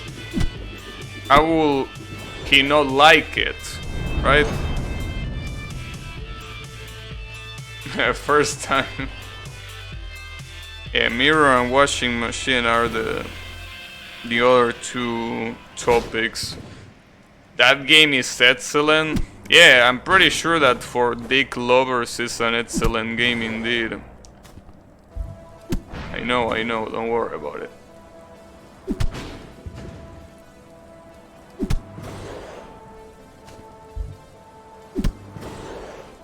Oh no. Okay.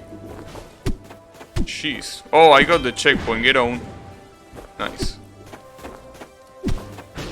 Alright. Sadly now I have to figure this out on myself. Damn it.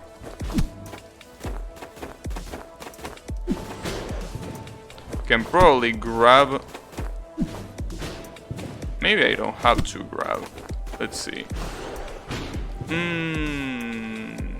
Oh, I think I know what I have to do. A bunch of guys on a stream talking about dicks.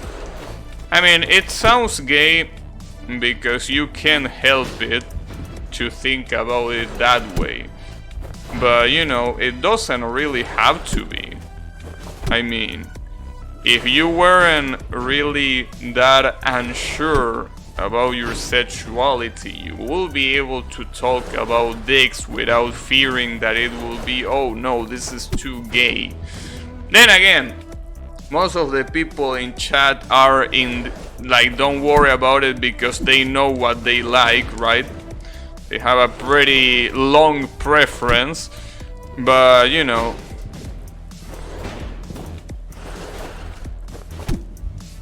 It's not gay if you say no homo. Hey, nothing wrong with it being gay either. That's the thing. Nothing wrong. Do you think of dicks that much? No, I only think of dicks because chat doesn't stop mentioning them. I mean, don't blame me. Like, what can I do? If chat keeps mentioning dicks, I mean, I have to go with the topic. Like, what can I do?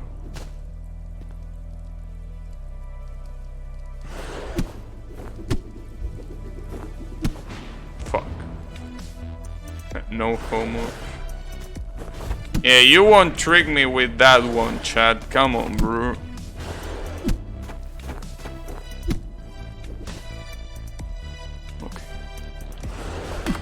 No.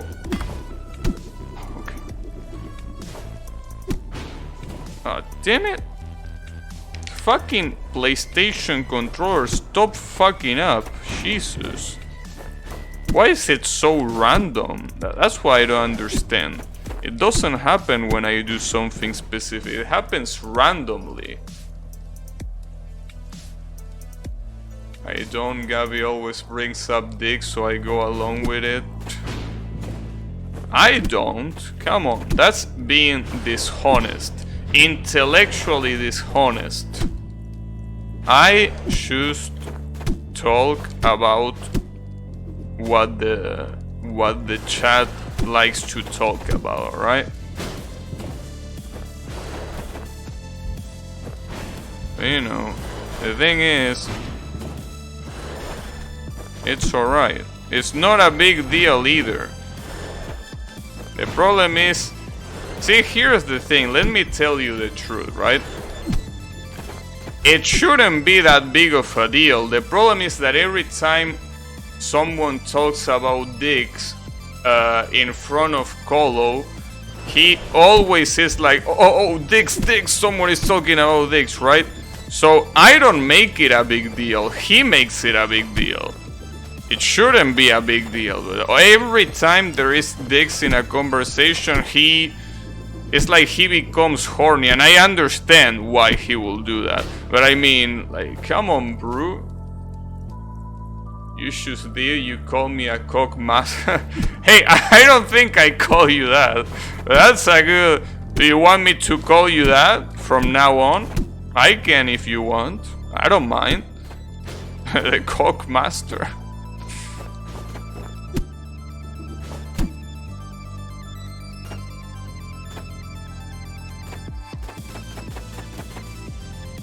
When will you give us FFC emotes so we can spam gachi? You can still spam gachi now. The only plebs will need FFC to spam emotes. You can still do it. You're just too much of a pleb to visualize the emote yourself. Oh, okay. Wow, you have to reunite a lot of momentum here, huh?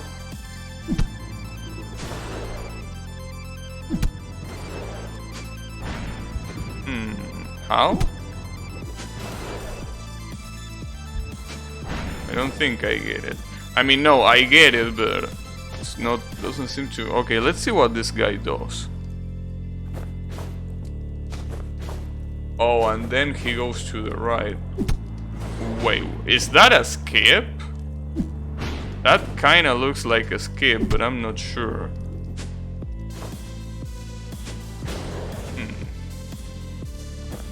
See, you can see by the fact that he uses multiple letters at once that he becomes crazy every time there is a talk about dicks. Oh yeah. You can say that all of us keep a calm conversation, but every time he is like, you know, he gets exalted. It's like, oh no, talk about this, I can't help it, and you know, yeah, he can't help it. He's here because you ring up the dick, if you know what I mean. Motherfucker. Isn't that the reason why you all are here in the first place? I mean, Yami admitted to doing it, so... You know, pretty sure the other, there is not that much of a difference.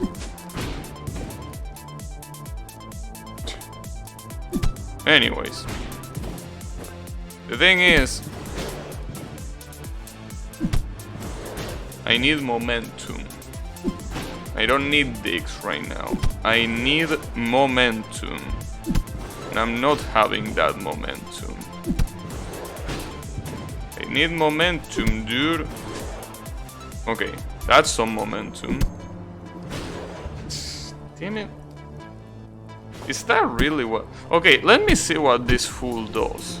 Like, he gets enough momentum to climb and then goes to the other side. Really? But why will you do all that trouble just to... Wow, you have to fly really far. Like, that's really, really far. Jesus Christ. And he did it by...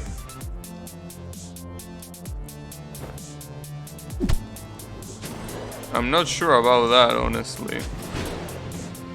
You will expect that you have enough here. Right? Like, if you get enough momentum from above, shouldn't it be enough? At least I think it should be enough. You gotta go fast. Yeah, here you gotta go really fast. Problem is that I don't know the exact timing on the dash. Okay, there it is. So what happens if instead I do this? Oh, it's not fast enough. Huh, that's the issue. So you really have, you gotta go really fast here. You gotta go genuinely fast. So what this guy is doing is probably the intended way.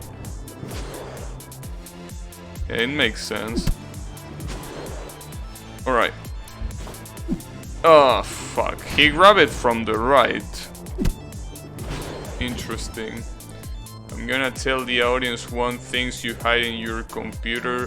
The guy likes to collect folders for every one of our friends. You say something kinda... Yeah, but that's the thing. I love to say that, to do that, to collect all those photos, because every time every time someone brings up something that could be considered homosexual, everyone is like, no, I'm not gay, I'm not. So of course I need to collect the evidence to call you out on your bullshit. I mean, come on, bro. Evidence is always important. So every time someone is like, oh no, I don't like dicks at all, I am like, are you sure about that, bro? See, the thing is, you don't understand, but I'm doing a pretty charitable action here. Because I'm actually trying to make them come out of the closet because they don't want to come out, right? So I'm doing them a favor. I'm telling them, you know, there's nothing to be afraid. Everything's gonna be fine. So, you know, I'm doing it for their own good.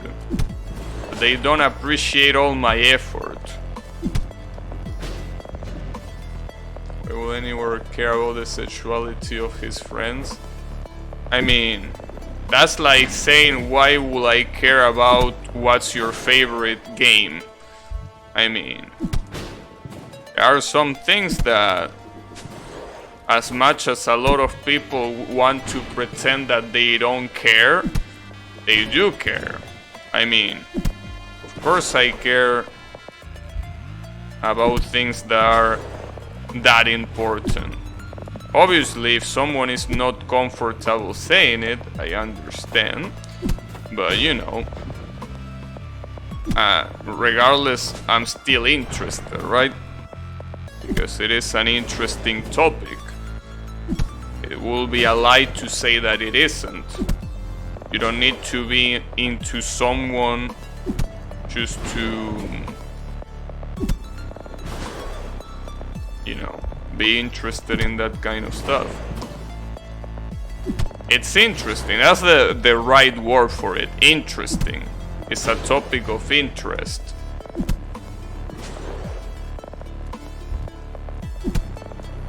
I mean, it's like when you ask someone, what's your favorite football team?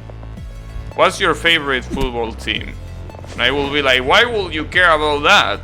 Well, you care about that because it's interesting to know. I mean, not to me because I don't give a shit about football, but I mean, for people that actually give a shit, it's like, yeah, it's interesting to know that. So, you know.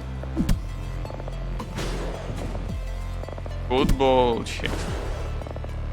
That's definitely one of those things that I would. Now we're going for... I don't know, bro. The thing about football is that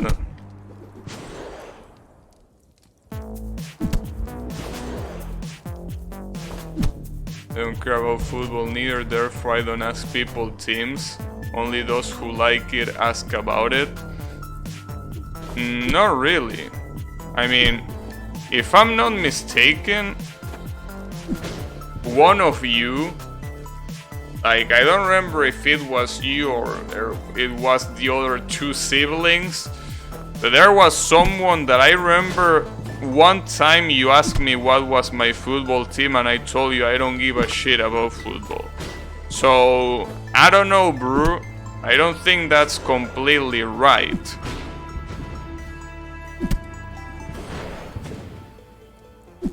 It's okay. I mean, don't worry about it.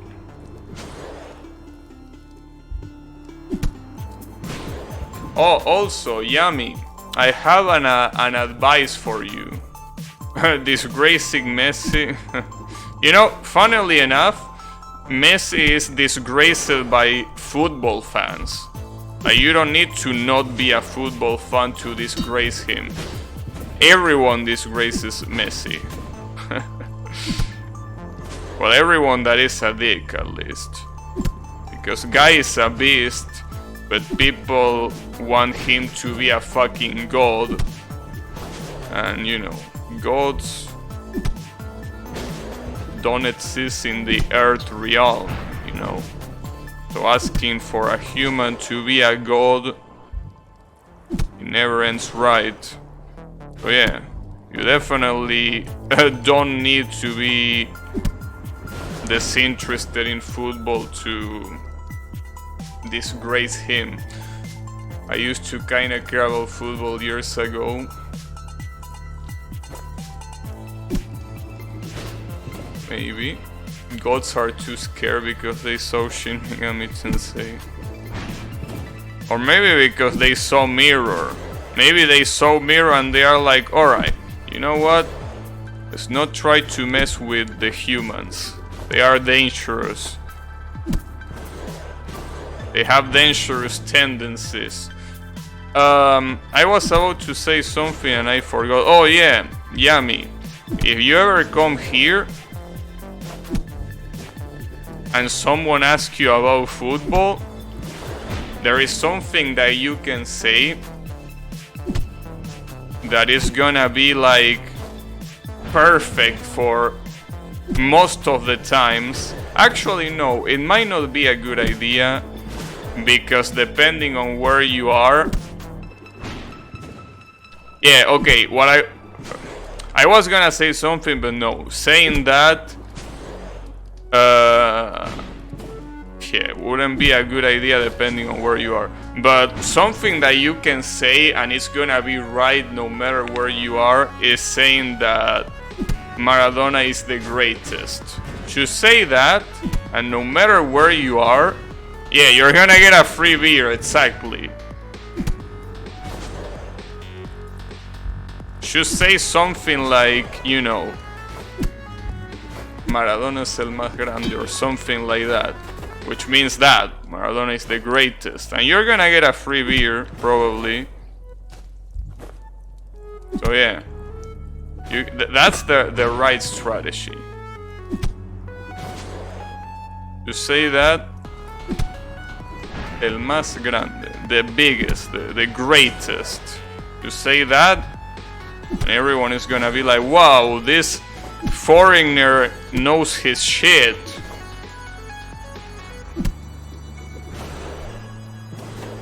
Wow, I actually got it, nice.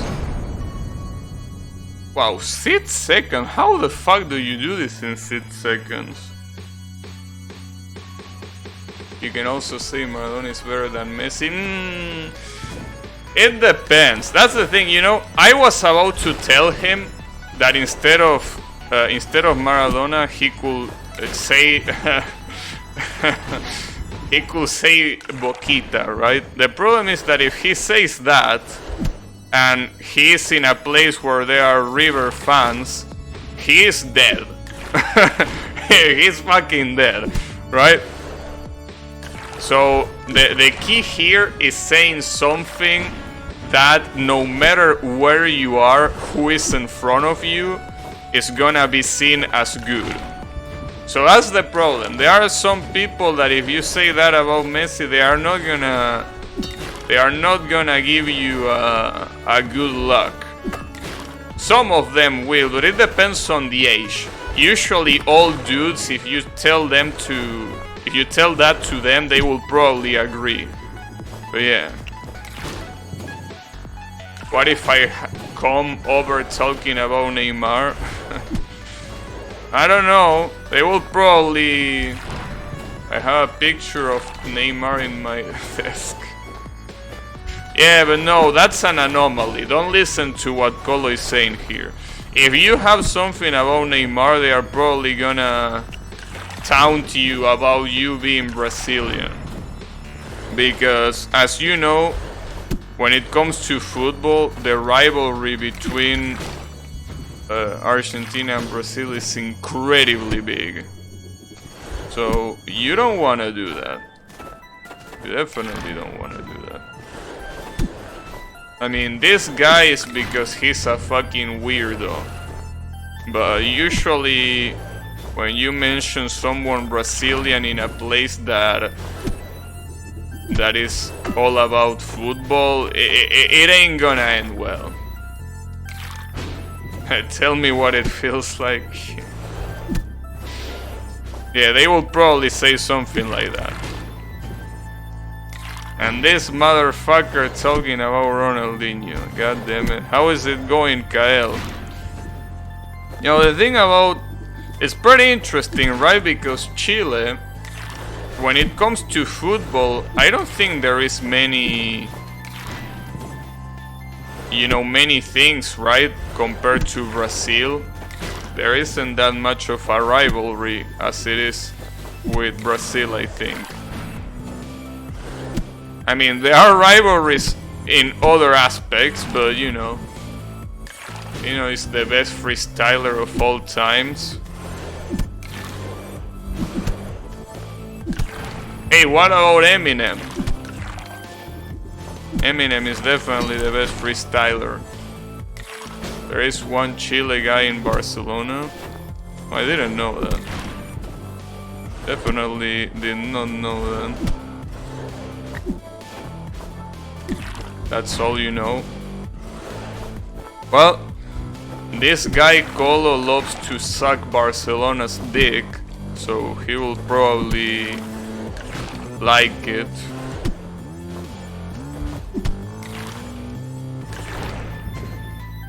I know shit about soccer. Yeah, I know. I also don't know shit about soccer. But you know.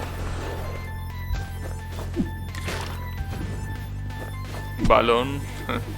Hey, we use the word pelota here, alright? We don't use the word balón.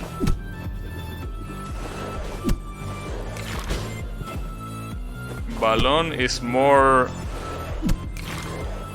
Yeah. I don't know how many countries use the word pelota. Because, yes, I know that Spain and I think in Portuguese you also say balón, right?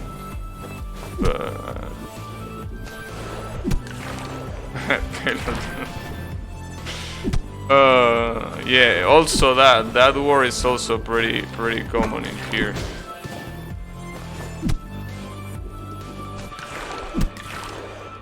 Now, I don't think...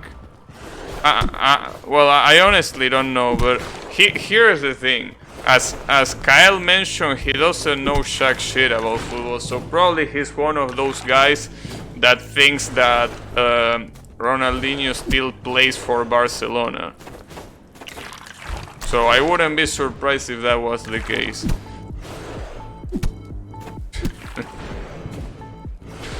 God damn it. That would be pretty nice. Yeah, I don't know. Also, you know what? I also don't know how the fuck to do this level. What the fuck is this?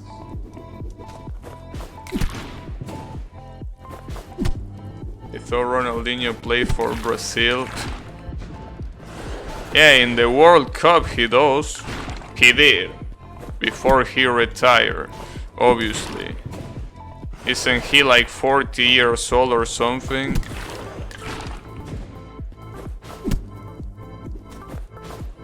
Wait, did he retire? Actually, I don't know if he retired. Last time I checked, I think he was retired. He did? Let me see. Yeah.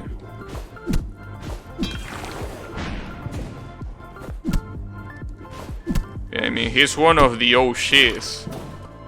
It was pretty clear that he definitely doesn't have the age to play anymore. Not professionally, at least.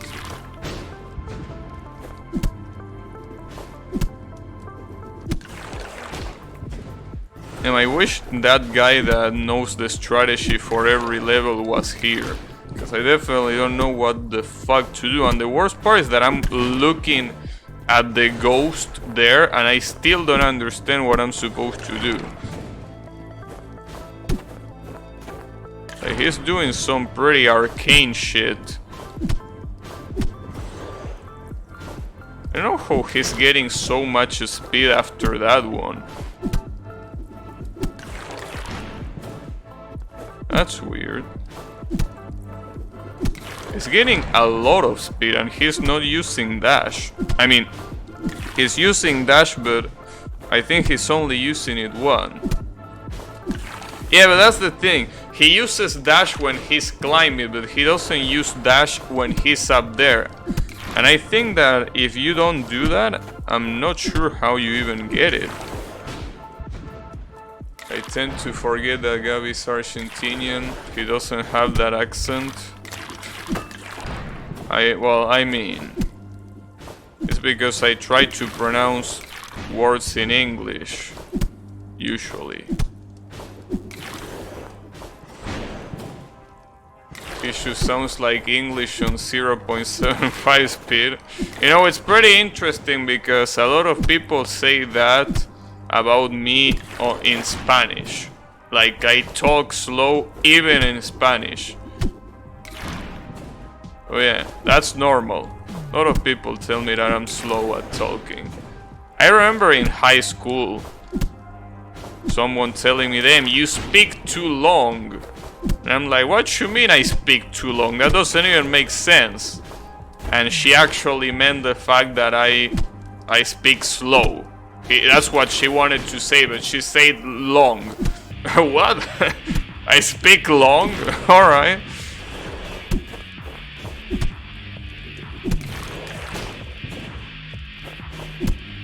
His brain is an FX.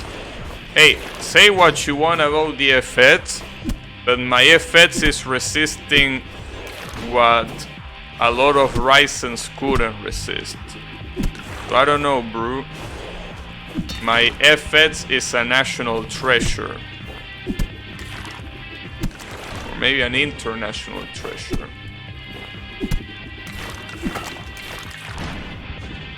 I sound fast even in Russian.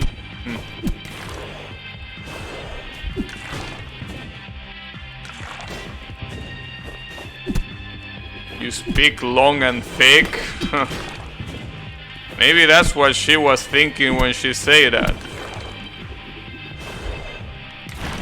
No, I'm just kidding. We were in high school. I'm pretty sure I mean the first year of high school. So I'm pretty sure, you know, those kind of topics were still not that much in people's mind. Don't even try having a conversation with him when he's sleepy. Oh, come on, I don't talk that slow. Like, comparing me with that guy... Hey, come on, bro. That's some Bruce stuff right there. High schoolers are pure... No.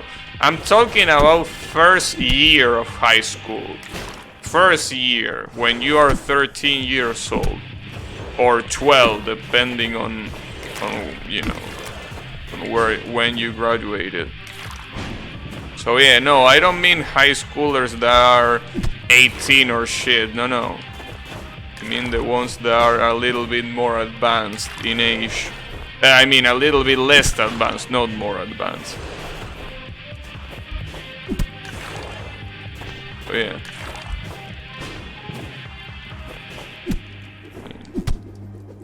I don't remember thinking about that at that age. So yeah, maybe I don't remember.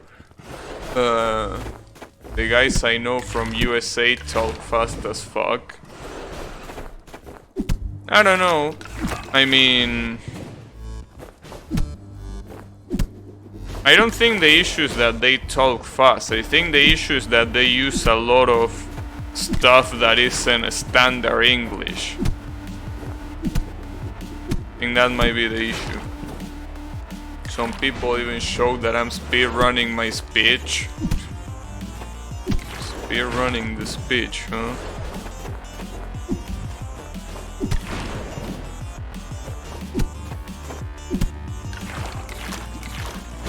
Damn it. Man, what the fuck am I supposed to do? I'm really trying, even if it doesn't look like I am. But this shit ain't working. Someone overclocked the Russian. Russian overclock.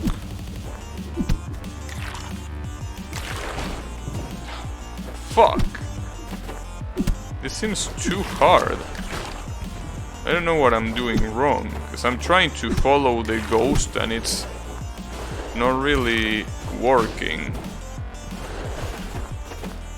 And again, this is one of the last levels, so I guess it makes sense that it's hard, but Jesus Christ. Alright. But yeah. I guess it's a thing about, you know, the fact that I talk slow might be because I try to think a lot about what I'm going to say before I say it. And especially when you are in Twitch, and especially in this day and age, thinking twice about what you're gonna say is fundamental. So, yeah. That might be one of the reasons why. I don't want to say something that might trigger someone. So, yeah. I remember those shit copies, wiki copies, and one had an article on how to overclock your Yama. Well, don't leave us hanging. How do you do it? Come on, bro. You can't just say that and then be silent.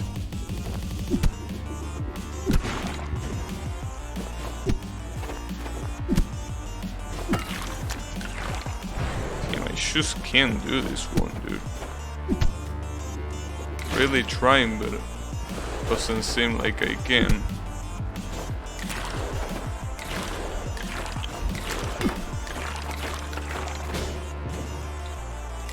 That would be nice to know.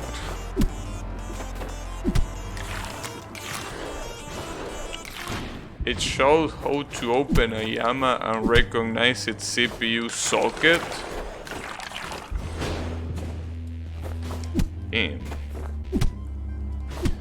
Are you sure you weren't in one of those pages that are IP blocked? Yeah, Kyle. Are you sure you weren't in one of those? That doesn't seem normal. Not to me, at least. Are you sure you weren't in the wrong side of the internet? That definitely seems like something that doesn't really that won't really get an opportunity on the surface. I don't know. I found it again. Okay. Motherfucker. Most people think they can extract better than factory standard performance from their Yama. It is simply a vicious rumor, and with only a few minute tweaks, you too can increase your Yama's performance by anything between 80% to 150 depending on the model. Nice. So is that how internet in Chile looks like? Sounds exciting to me.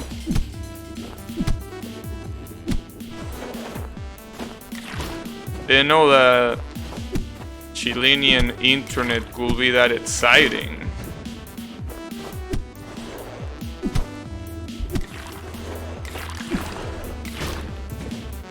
In Chile no one speaks English? What you mean no one speaks English?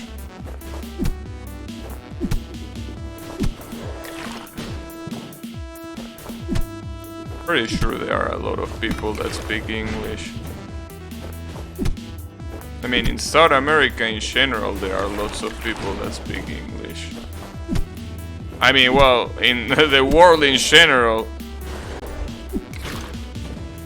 I had to learn outside of school. And I think that's something that everyone can say.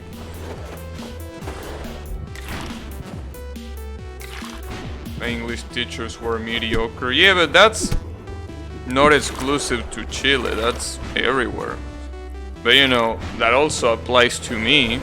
I mean, I mostly learn English through video games and streams.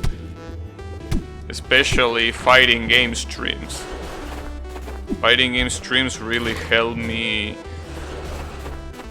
help me now how to pronounce a lot of the words, how to say a lot of common phrases that you usually don't know they exist. And with that, they help me form sentences. So yeah, it was pretty nice. That's the whole reason why I'm even streaming in English in the first place. If it wasn't for the fighting game community streams, I will not be able to speak English like this. At all. Sadly, the fighting game community is fucking dead, so I don't think you can do that anymore unless you watch old videos. That will be the only way. Other than that, I think you're pretty much out of luck. Learn English with Soki streams? Who is Soki?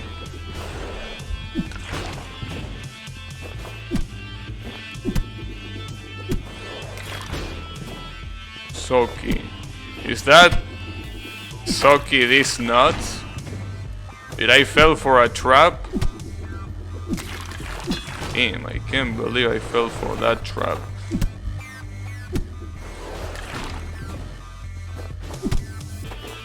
A pretty classic one. Soku? Soku this nuts? Damn. He keeps coming.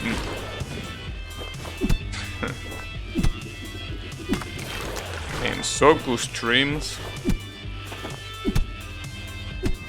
But don't you understand, Kyle, that Soku is a Kusoge? How can I learn English from a Kusoge? Doesn't seem possible.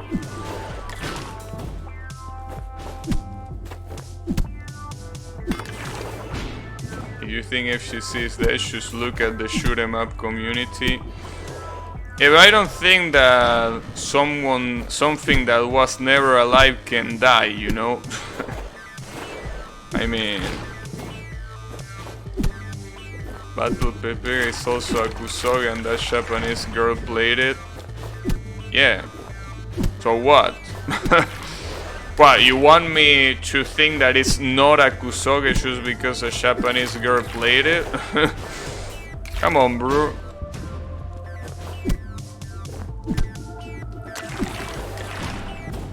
I mean, you know that the biggest fan of Kusoge are the Japanese players, right?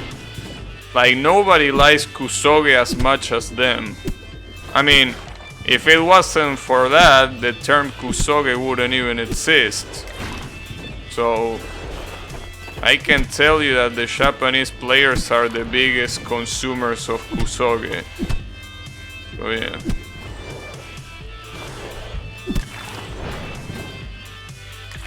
You like POV, so with taste that shitty you can play Kusoges without any hesitation.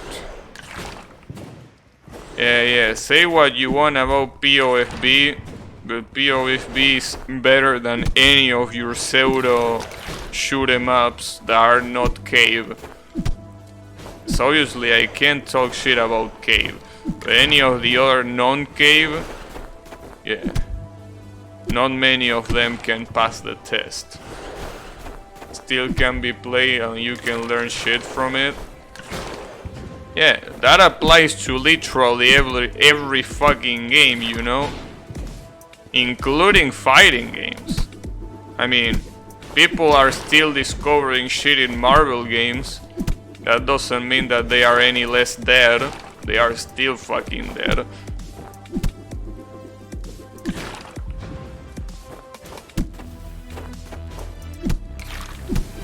And I don't understand the movements that this guy is doing.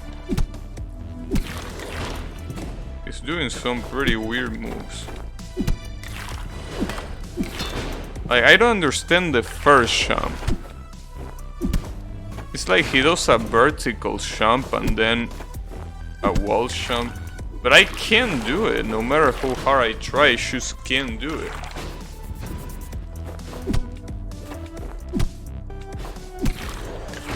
Nothing is as dead as Street Fighter Cross Tekken. I don't know, bro.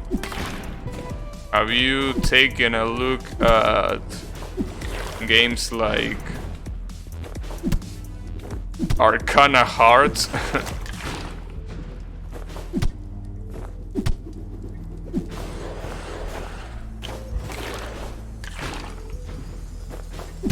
Sleep Fighter Show.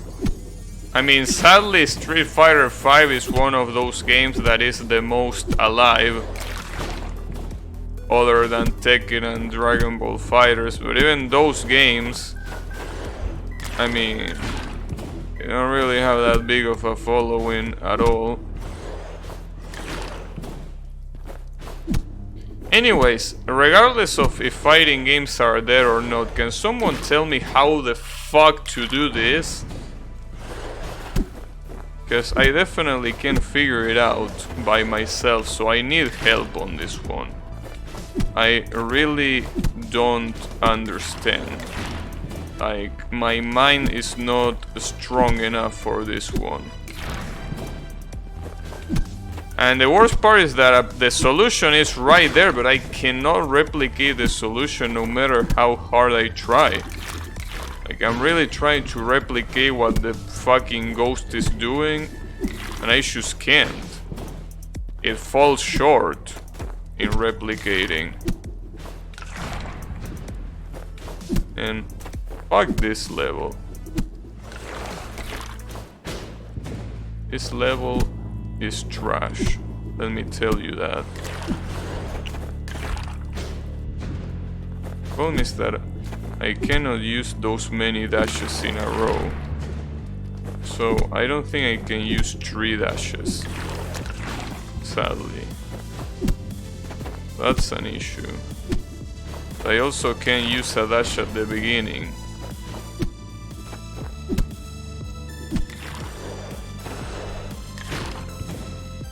At least Arcana Heart has an interesting system. Yeah, it might have an interesting system, but it really doesn't matter if no one is there to play it.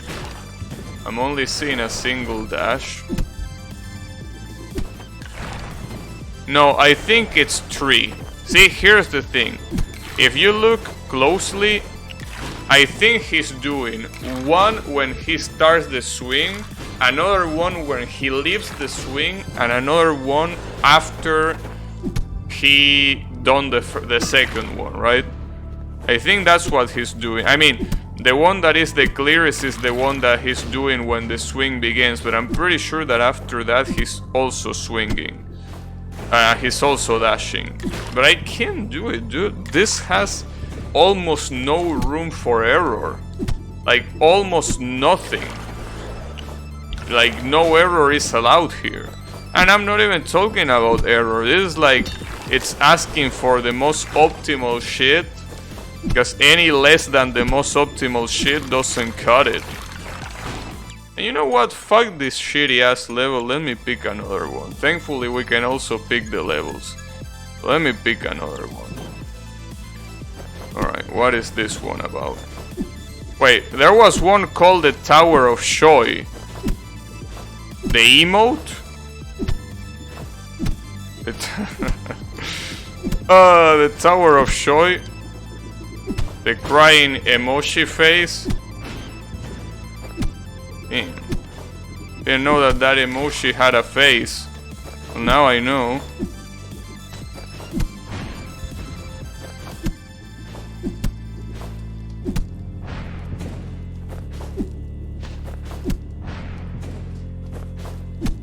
I know if it is this one though. Oh, this one seems interesting. Basically, the kind of... Uh-oh, I fucked that up. This actually doesn't look that hard so far. So I'm assuming that it has something really fucked up at the end. Oh, it has a checkpoint. At least there is that. Nice. Okay, maybe... Oh, that one seems pretty interesting. Maybe this way? No, that swing is pretty Damn it.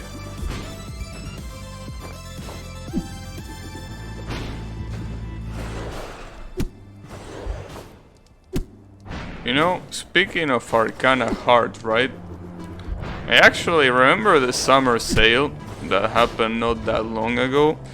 I actually wanted to buy Arcana Heart, and then I thought to myself, no, Gabby, you have to not be that decent, alright? I know that most of the times you only think with your dick, but you gotta understand that that game is more expensive than it deserves to be. So I was somehow able to keep my self-control, and I actually didn't buy it. I actually did not buy Arcana Heart, thankfully. You buy Eternal... Yeah, because Eternal Destiny is so cheap that there is no reason not to. Arcana Heart is not that cheap. That's the issue. I'm not talking about quality here, I'm talking about value. Koikatsu was worth... I can tell that it's probably pretty worth, yes. I got Arcana Heart for like 2 USD. Yeah, but the problem is that Arcana Hearts is one of those shitty Arc System... Well, is it an Arc System game? Because I don't remember if it was Arc System. But it's one of those games that have like 1,000 versions, which is basically the same game but with more content every time. So yeah, that's the issue. Just don't buy the set stars. The what? Are we talking about the same Arcana Heart?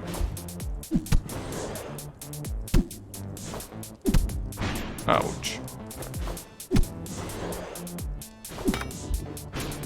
Damn it. Maybe we are.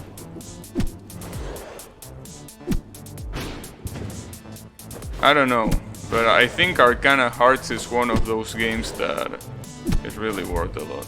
Also, funny that you mentioned Koikatsu, because Koikatsu is one of those games that I also had my eyes on, and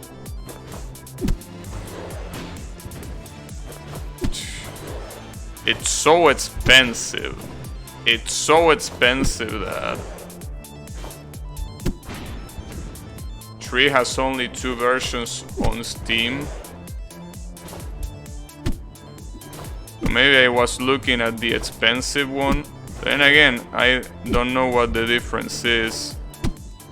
I always tend to think that the most expensive one is probably the more recent.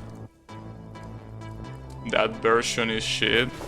Are we talking about Arcana or Koikatsu here? Because I think it applies to both, sadly. Ouch. Right? Doesn't it apply to both? Oh, fuck me. Well, then again, I didn't buy Arcana Hearts, but there is a game that I bought, though I think it was on a previous sale, not on this one. That was Nitro Plus. I actually bought Nitro Plus, which is a fighting game that, you know what the main appeal is.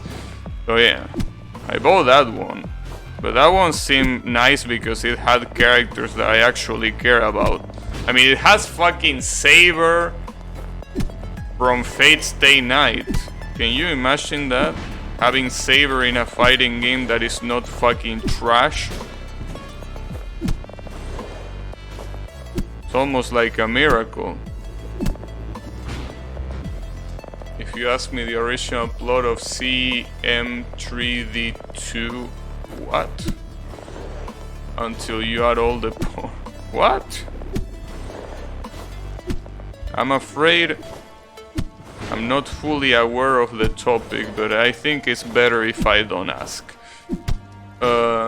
Saya. Yes, Saya is also... I didn't play Saya no Uta, but I kinda wanna play it.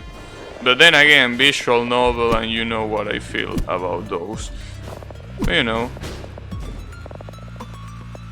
Custom made 3D. It's on Steam. Huh. Alright. Guess I can see what it is. It's like Koikatsu but good. Huh. Okay, now you have my interest. But I want to know what Yami has to say about it. Because Yami is pretty critical about those kind of things. And I like critical people. So I will want to know what Yami has to say about it. What do you think about that one, Mr. Yami? Has decent graphica, better gameplay, worse otherwise? How so? If it has better gameplay, how is it worse? You mean that graphics are bad or something like that compared to Koikatsu, or what's the problem? Just don't get the Butcher Steam version. Yeah, but that's like the same problem with Koikatsu, you know? God damn it.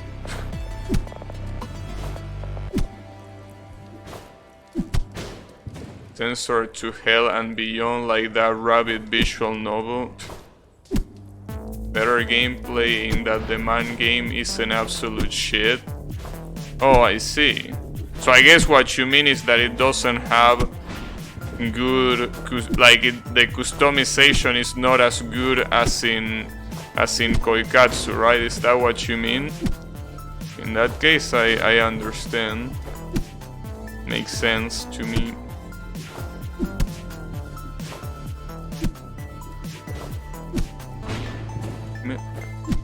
This place seems pretty fun, I gotta say. I kinda like these flowers, which is basically a platform in the middle with spikes surrounding it, which means that you can't get too close, but you can approach it. The opposite, if anything, I just mean the actual game is better. Okay. Gotcha.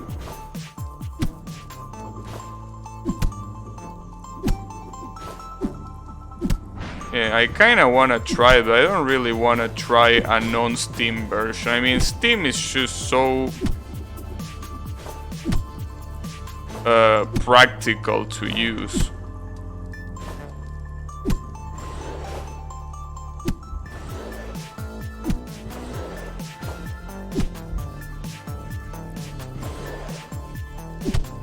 You know?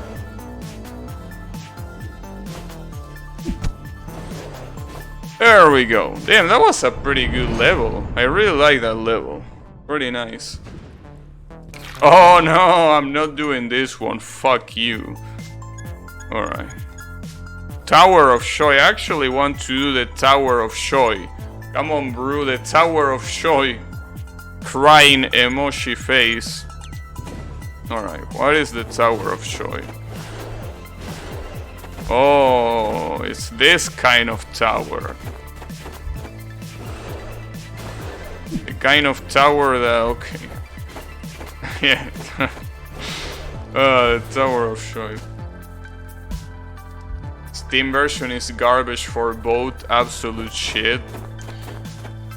Yeah, I believe you, but the problem is that I really want to use Steam.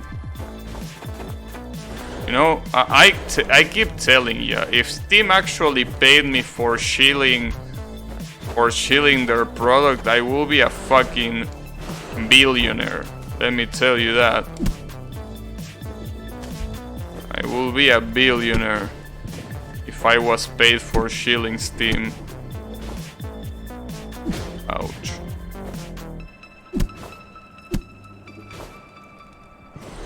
Probably don't have to use the double sham there, probably have to reserve it. But yeah.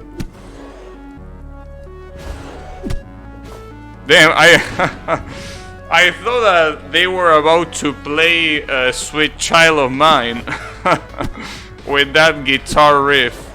And I was like, damn, my copyright. It would have been nice. Can you imagine that? All of a sudden, sweet child of mine.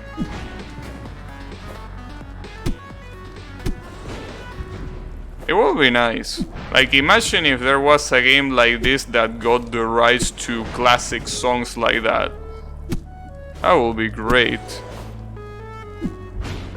But obviously, I don't expect an indie game having the budget to to get the rights to a song like that. I mean, songs like that are probably so expensive that it's not even worth it.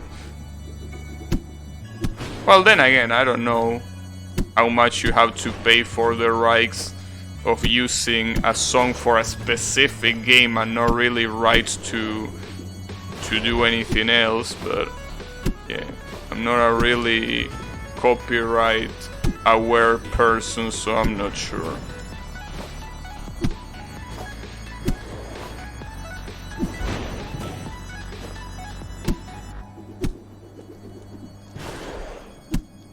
It will be nice. There we go, a checkpoint. That's exactly what I needed. Okay, so for this checkpoint,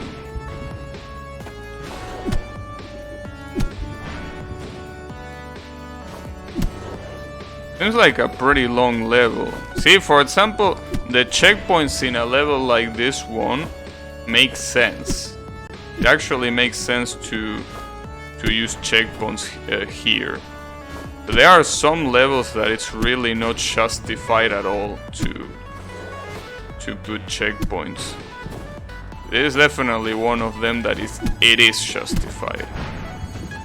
Because yeah, I can't imagine doing a level as long as this in one try. Yeah, I know that speedrunners have to do that, but you know, that's precisely the reason why I don't want to speedrun shit. Can't imagine tryharding this to the point where you do it in one try. Ouch.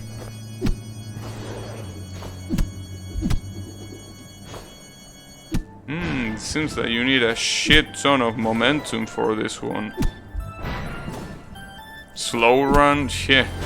It is a slow run. That's the point.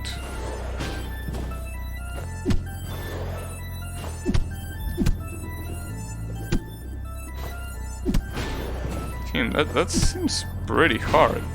Because it seems like you need a shit ton of momentum, not just a little bit. Because you need to jump extremely high. And sadly the wall... Oh, maybe I can grab from the middle. I'm an idiot. You can probably do that and not die, I guess. But you have to do it in a pretty precise manner.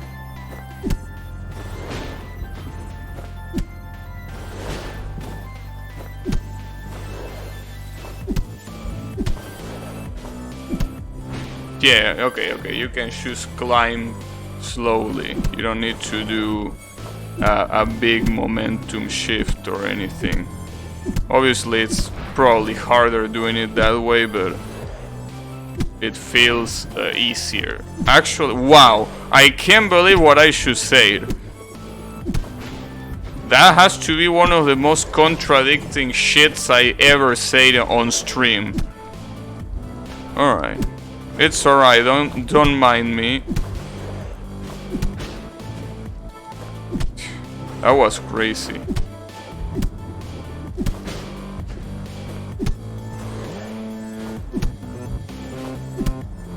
You know, what I tried to say, I know that it probably doesn't make sense to you. I tried to say that it's easier if you know how to do it, but it's harder if you don't, or something like that. Well, probably, you know what, fuck you. I'm just kidding, but you know. Okay, I think that's gonna be it for today though, because yeah, almost getting to the 3-hour mark. There doesn't seem to be much left, but I'm sure that whatever is left, as you can see, there are 1, 2, 3, 4, 5, 6, 7. 7 levels left. I don't know if there's gonna be a last conclusive. No, I think, yeah, there is like a last conclusive level there. As you can see, it says 12 out of 15. That's probably gonna be like a conclusive level. So, yeah, I'm gonna do that on the next stream. I'm expecting these levels to be incredibly fucked up. I definitely expect them to be incredibly fucked up. So, yeah. What I'm gonna do is just use that stream to try hard as much as I can. It's gonna be a try hard stream. Especially on that rising water level. That one is gonna be a complete pain in the ass. Let me tell you that. In any case, let me see. I was about to see if there were more people streaming this game, but there really isn't any people streaming it. I guess now it makes more sense when someone told me that, you know, that there were only 300 people that beat the game. Well, it makes sense in context, right? When you see numbers like that. But in any case, thanks everyone a lot for watching. And I'm gonna be seeing you on the next stream with more Remnants of Naezith or Naezith. I don't know. It's a weird name, okay? Don't blame me. So yeah, have a good one.